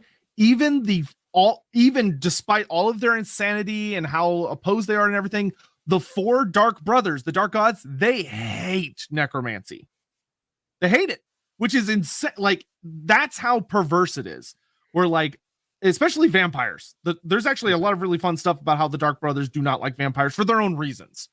You got to remember that the chaos gods are immaterial creatures, and the undead are pretty much 100% material. Yeah, they're pure material. Yeah, they're antithetical to each other. Now, if you go all the way back to the original imaginations of Tzeentch, the original Tzeentch had quite a lot of undead iconography working through it. Some of the old Chaos champions of Tzeentch had like skull faces and bones, and there was that touch of undead running through it. They eradicated that when they explored the undead as an actual concept, rather than just we're throwing all the cool shit in. Now, you can obviously use that if you are sitting out there wondering about your own role-play games, for example. I'm thinking, can I try and draw that into my Tzeentch version of iconography? Of course you can. But if you're looking at what Games Workshop do, they are thoroughly and completely antithetical. Yeah. Is Nagash the first Lich, or is it Drakenfels? Drakenfels is kind of a weird... Drakenfels is, like Andy said, Games Workshop did not touch him for a really long time, so he never got to be ported into how the world evolved. He's been kind of stagnant, and he's really weird because of that. Yeah, like he's I don't even know how to really describe him because he's so unique compared to everybody else. Drakenfels is unique, and I don't think that he benefits for being categorized. It's much better to say Drakenfels is Drakenfels, and we can just sit there. Does he have the undead trait? Well, given what the End Times did with him, the answer would be yes. But I would argue that and say that the End Times didn't necessarily make best use of the character. Is then Nagash the first? No, because there was already liches. Liches were all over the place. That they were all over. All over what eventually becomes the Land of the Dead in Nehekara. They were an established thing, and Nagash came into, and it probably would have become a Lich Priest along with the rest of them. That was his fate, but he took it much further. What is in Nagash's books? A lot. So the 9 books of Nagash contain pretty much everything Nagash ever discovered about magic and necromancy. That is the easiest way I can put it. Yeah. And it's fair to say that everything that is understood as necromancy later is already in there. He effectively didn't just write the book in it, he also found the limits. Yeah, and that's super important because it makes those books exceedingly important, because they do not just contain how it works, they contain how all of it works. Yeah, there's every single necromantic tome that exists outside of the 9 books of Nagash are usually someone's attempt to translate one of Nagash's books, or they're translating a translation of one of Nagash's books, or translating the Crown of Sorcery. Yeah, someone wielding the Crown of Sorcery starts penning parts of the books of Nagash. That happens on more than one occasion. And yeah, it's the source of all things that is perverted and wrong about magic. Yeah, but having just one book is like Vlad von Karstein almost destroying the Empire when he performs the big ritual that raises all the dead in Sylvania. He did that with one book. Yep, one. Just one. Having more than one is virtually unheard of for a character. Most characters that have access to a book have a single one. I cannot think of a single character that has 2 books. That like is usually maybe Zacharias the Everliving, maybe. Because anyway. But yeah. Did Marathi know that Nagash's necromancy was derived from the form of Dar she created? And if so, what did she think of it in Nagash himself? Now, you see, that's one of those questions that's, firstly, impossible to answer, because you're not sure that it definitely came... You don't even know if it's definitely her brand of dark magic that was used. But I will say that would she be able to, if she faced it, detect that it's very similar to many of the things that she had done? Yes. Luring Lion, yeah, we could take a look at that in the last little couple minutes. Apparently a little thing dropped and people are throwing money at us to look at it. So yes, how exciting. Yeah, we'll do that in the last few minutes. John Locke Cole, what are Nagash's favorite and least favorite office supply stores? Thank you for that question. I don't know. I feel like there should be a pun in here somewhere, but I can't think of one. Yeah, I know. I can't think of anything deadly enough or like bony enough. I don't know what the word. Moving on. Yeti 13. Why have the Skaven not recreated the Fell Blade and used it on other things? Because they would never agree to create a weapon like that again, because one of them might use it against them. And they all were required to make it. It wasn't something that was easily made by a single individual. It took them all working together to actually create this extraordinary weapon, which was, as we all know from the Skaven, pretty much only ever going to be a one-off because they never agree. Rick Lally, thank you. Thank Appreciate you. that. Plan carrying. God damn it. Of course it is. we were trying to make it clever that we shouldn't we should have tried. Okay, I'm only going to answer this because Epsilon 17. I need to like curate y'all's questions. Y'all are abusing this privilege. Does Nagash fuck? Yes, Vashnesh is one of his descendants. There you go. Moving on. Yeah. Yes is the answer to that. Plus the novel. Plus the novel sort of goes into some of those sessions there. Very. It's a bit. There is. I'm ignoring the novels because I don't like them. There is actually some really interesting things that Nagash is kind of portrayed in a lot of different things. Nagash is often portrayed as borderline asexual. He does not care a lot of the times about carnal desires. He just doesn't have them, seemingly. If he had descendants, which he does, he likely did that for like political reasons or like a dynasty reason, but he does not seem to actually genuinely lust for anyone. Cut it bluntly, he was a king for hundreds of years. Yeah. And that comes with all the trappings of being a leader. And do you think he's just going to sit up there and not consider the potential of dynasty? The very nature of what he was attempting to create, legitimacy. So I think there is no doubt at all that that would have been a part of his power play. Yep. Let's see. Oh my gosh. From my reading, it says that when Nagash fought the Priest Kings, it was the first time the dead had been raised to serve another. However, Nagash was taught the secret of Dar for the Dark Elves. Did they teach him dark magic in general and discover necromancy? Or did they already know necromancy? And if so, why don't the... Okay, so this boils down to, why don't elves use undead slaves? And I think that we've already covered that to quite some depth, and it's because it's fucking wrong. Yeah, so there you go. Which a lot of people think dark elves are just like sinister evil. They always do the wrong thing, but they're not. There's more really not. They have a system of morals. It's just not a human system of morals. Absolutely. Thinking that the Druki are bad guys is doing a disservice to them. They're not good people. But thinking that they only do evil things for evil's sake is incorrect. They do not. Isn't Nagash's endgame kind of boring? Kill everyone and sit around and be bored? Not if you literally want to be God and control an ordered universe. Yeah.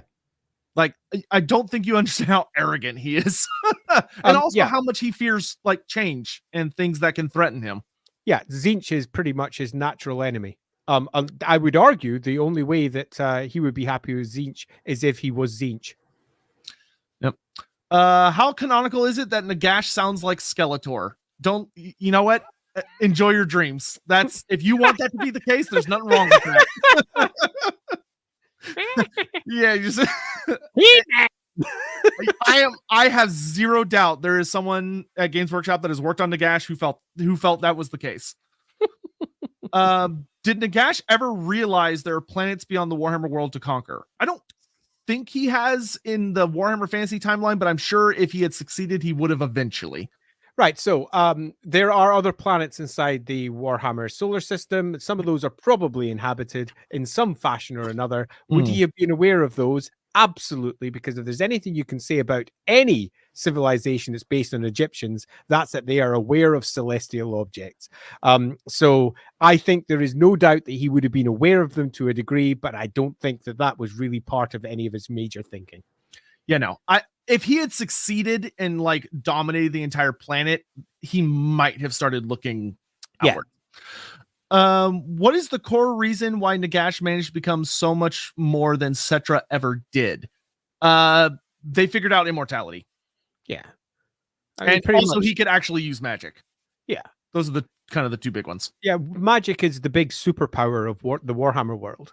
And Nagash has access to a superpower. Cetra has access to his own bloody-minded determination. Yeah. And yeah, I think if Cetra had been the one who found the Dark Elves and they had taught him magic instead, I think he would have just been Nagash before Nagash. Assuming that he even had the capability to cast spells, given that it's something that is not necessarily inherent to all humans.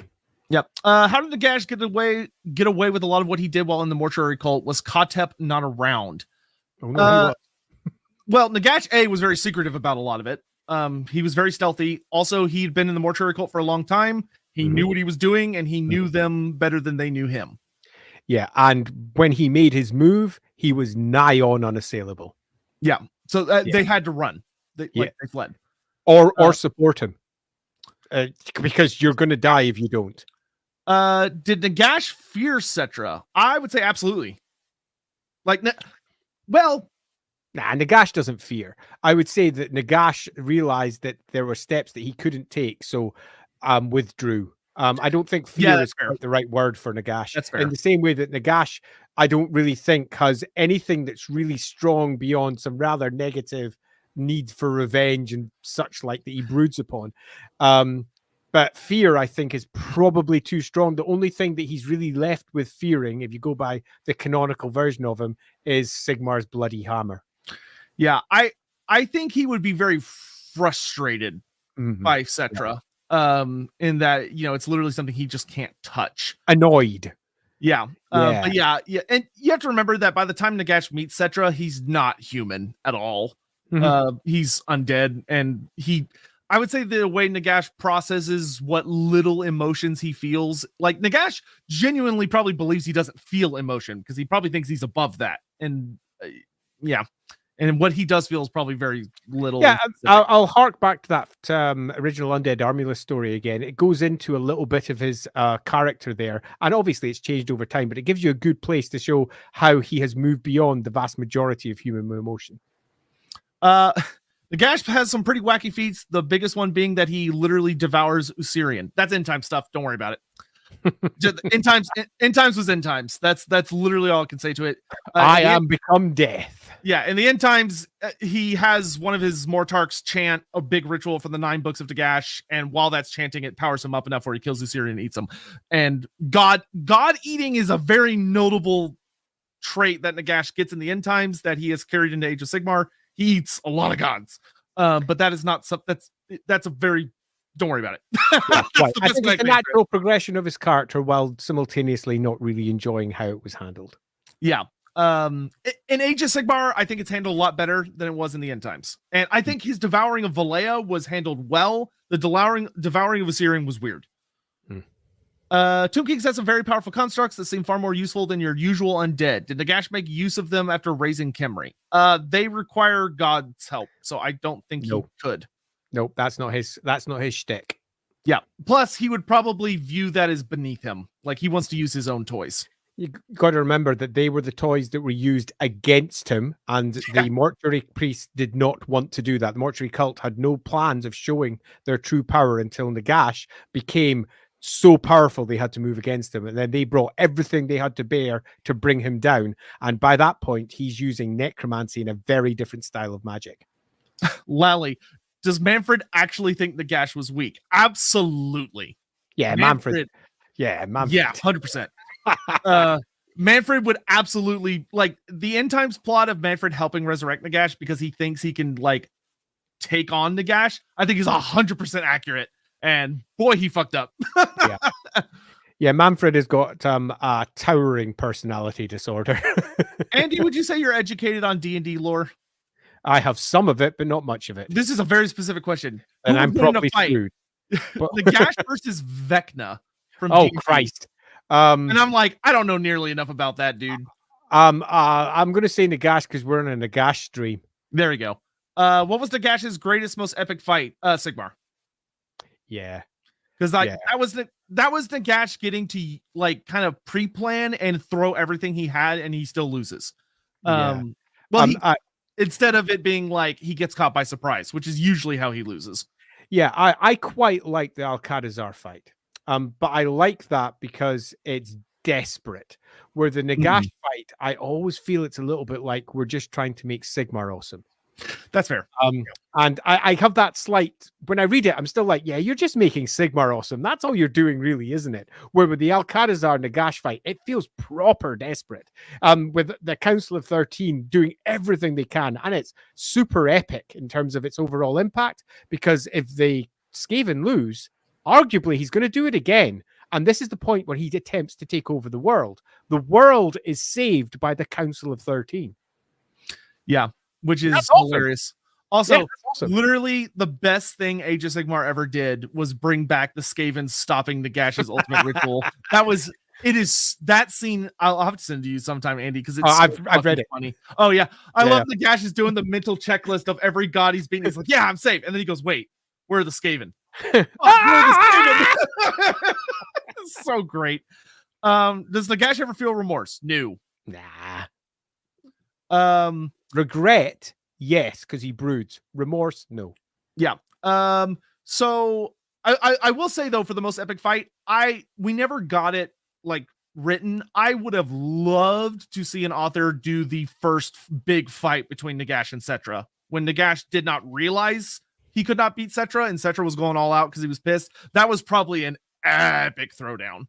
I imagine it's probably a little bit less epic than, say, Sigmar, though, which was pretty much world-endingly awesome. The sky crashes with thunder. True. I reckon that's going to be much... Nagash panic. I think it'll just be kind of cool to see Nagash panic and realize that everything that he's throwing isn't working, and then he just gets the hell out of dodge and runs because it's the best option that he has available. The best way to deal with Cetra is just to throw a bunch of troops in front of him. My understanding is Nagash sometimes betrays his own followers. Is there anyone that knows that and still serves Nagash of their own free will? Betrays his own followers. Wait a minute. I guess like in the sense of like vampires and stuff. No, they betrayed him first. Yeah. I mean, he puts checks and balances in to ensure that should anyone betray him, he can fuck them over royally. And he does take control of anything that has the undead trait because he thinks that's just his. But when it comes to fucking over his followers, not really. It tends to be more of a punishing failure type of idea. Yeah, and I would say that the only truly loyal agents to Nagash are Archon and Krell. Yeah. Generally speaking. But I'd go further. I'd say that there's probably thousands of truly loyal worshippers of Nagash. Like loads of them all over the place. Yeah. Something I would love, I know they're never going to do it, but if I wish you had done this, if Warhammer Fantasy Roleplay 4th ever got like a dungeon supplement for Nagashazar, it'd be fucking awesome. Fucking awesome. Yeah, because like it's full. Like there are people there. There's a whole fucking empire. That would be it's still there. Enormous amount of fun to write. I had a plan for bringing back Nagash around about 4th campaign if we ever got there, and using that. It was going to start off with the Crown of Sorcery coming in with a certain wyvern riding orc, and that would be quite fun. Can Nagash be permanently killed? Absolutely, anybody can. Definitely, yeah. It'd be hard, but like the end times, they actually did a good job of introducing a MacGuffin to kill him, which was actually one of the magic. I think it's the Blade of the Eternity. No, the Eternity Sword, Eternity or like sword. Blade of Eternities, whatever it was. Whatever it's called, that thing. Yeah, it's a sword that existed in the canon before, and it very logically would kill Nagash if he gets stabbed with it. Unfortunately, they don't stab him with it, or he does get stabbed with it, but it's after he like becomes full god mode, so it doesn't work. Which like, all right. All right, the last. What is the Black Pyramid made out of? It's black marble. It's mentioned in multiple places that it's black marble. I imagine it's, as it's mentioned in multiple places as well, it's covered in runes. They've done various magical treatments to it, but ultimately it is a black marble that is pulled from presumably the World's Edge Mountains or somewhere equally distant. Okay, and then we're out of time, but I promised we would look at this very, very short little clip. So let me pull that up real quick, and I'll send it to you.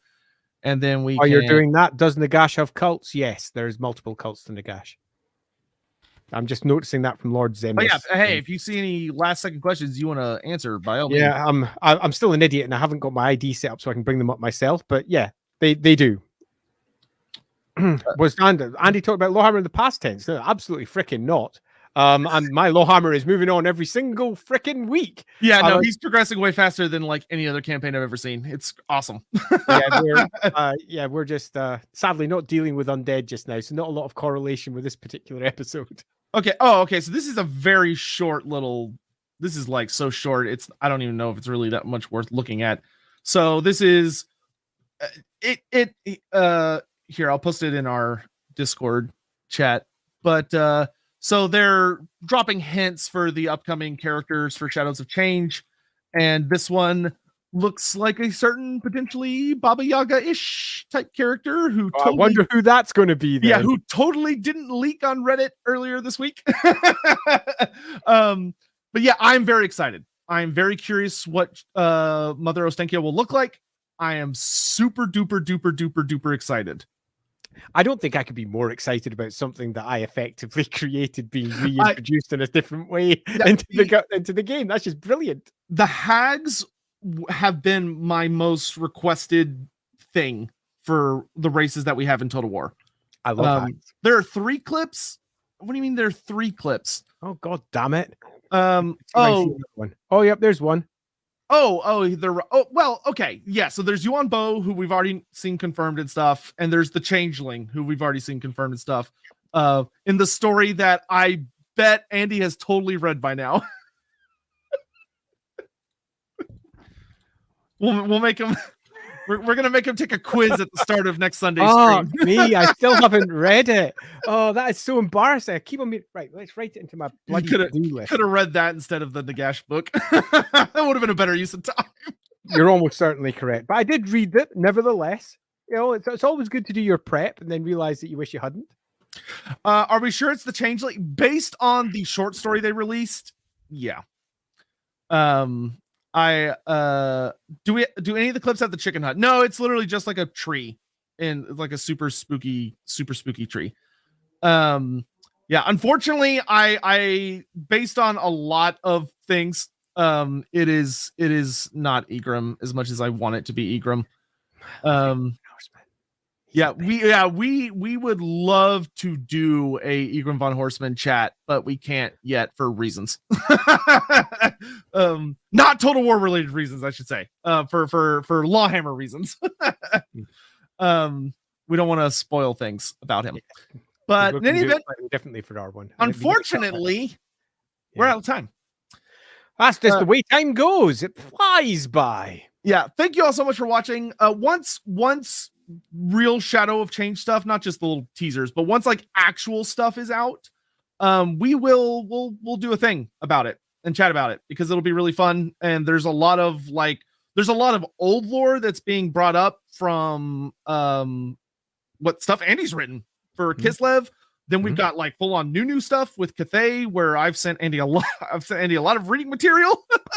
Poor Andy. I'm just no poor Andy. On him. I devour this stuff. It's what I love. Yeah, and then of course the Zinch stuff. Once we have the confirmation of the characters. So we will, once that's all been like fully revealed, we will absolutely do a Lorebeards on what everything is and like what we think about it from a lore perspective, because that's what's fun and that's what we do here. But anyway, that is it for this stream. We hope you enjoyed all the stuff, learning about Nagash. It was a lot of fun to chat about. I love Nagash. Love Nagash. I'd like to conclude with a heavy, I actually loved Nagash as a character. I think that they did an extraordinary job, and I think the initial version put together by Bill King and Jervis Johnson all the way back in 1994, the fact that it has remained so consistent throughout the time shows just how strong their character building was back then. I just love him. He's the best. Yes, and just randomly a few last little things. Chaos Rising. Yes, I'm going to do a video about Chaos Rising later today. Andy was at the premiere for it. I was. Yeah, so he got to see it all cool and stuff. I watched it yesterday. I watched it yesterday with my family. It was a ton of fun. It was exactly what I hoped it would be, and there were actually a couple surprises in there that I really enjoyed. And yes, and also disemvoweling people is very fun. Always. But also make sure, if you haven't already, please go check out Lawhammer. And here's the thing: you have to go subscribe to Lawhammer because the community poll for the next Lorebeards is going to be on the Lawhammer channel, not Oh, mine. yeah. So Come and get it. So if you want to be able to help decide what the next subject is going to be for next week, you got to go to Andy's channel. It's not going to be on my channel. I will direct you to it, but you have to go sub over there. We need to get him above like 10K quick. Oh, that would be lovely. Do come along, you 10Ks.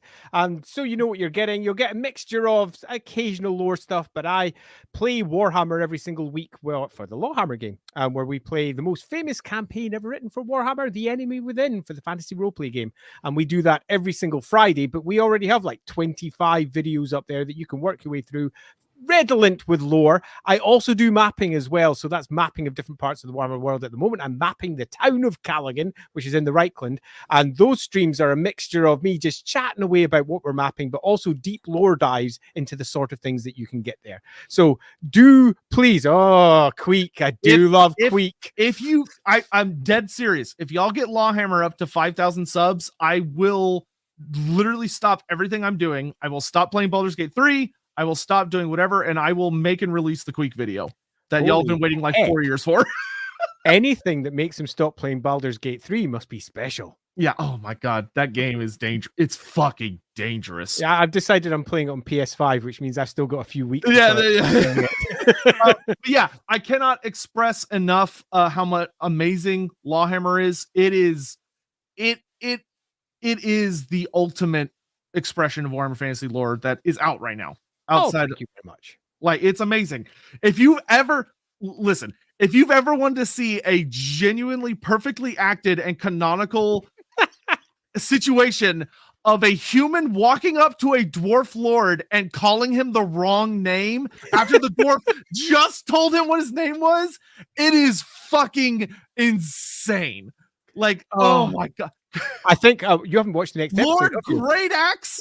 Oh, you haven't watched the next episode. No, I'm watching it. What happens there? Oh my God, it's a good one. It is genuinely an amazing show, and Andy explains so much shit that he doesn't have to and probably shouldn't, but he does anyway, and it's amazing. Like, there's hijinks, but just a lot of incredible lore stuff. And I think probably this week, and if not next week at the latest, I'm going to be starting kind of like a rewatch through of the series to do like breakdown episodes as far as like with the community and stuff, which we talked about doing last week, but I'm going to be doing that because things have calmed down a little bit. I say as Shadows of Change comes out probably later this month. That's just the way it goes, eh? Yeah. And of course, check out the Rookery publications as well. They just finished their most recent season of their interviews and stuff, but on top of the streams, which are awesome. Actually, why don't you talk about it for a second? Yeah, okay. So over on Rookery Publications, that's a completely different YouTube thing you should go check out. We might even be a link sitting down there in the chat. Definitely if you're over on Twitch. We do streams about gaming in general. We do stuff about fiction. Oh, look at that. It's like magic. And we talk to Warhammer authors. We've had Andy Hall on, for example, from Total War, and we just discuss gaming for an hour every single week. We discuss cool stuff about how the things that we love get created. We also do tutorials about creating your own stuff, whether that's mapping or what I'm doing this Saturday, where I'm going to be doing a tutorial on how you can create your own locations for role-playing games in a concise way that ensures you get them done. That's going to be a lot of fun. Looking forward to that next Saturday. Yeah, and also Lawhammer and Rookery both have Patreons. Go support those. Sure. There's a lot of, like, unlike mine, he actually puts out stuff. So there is actually a ton of awesome material on there for role playing. Rookery has a lot for just like gaming in general and role play games and stuff. And Andy has a shit ton of articles that can vastly improve your Wolfrup experience. Oh yes, vastly. Like, genuinely, I don't use everything he uses, but I use a lot of what he uses. And it helps, like, it's genuinely makes the game feel a lot more fun and just better. So anyway, that's enough of, how does Valrak put it? That's enough waffling. Enough waffling. So we're gonna go. Thank you all for watching. If you haven't already, please go check out Chaos Rising. Please support those guys. Go watch it. Give them a like, leave a comment, all that stuff. People. Yep. And it'd be awesome to see that. I don't know how they would do it as far as, like, it'd be nice to see it get picked up somehow, but at the very, who knows, maybe Games Workshop will look at it and go, oh, maybe who knows? Good. but at the very least, they deserve a lot of success for that. Indeed. So Lovely yeah, seeing you all. bye bye. Until next time. Bye bye.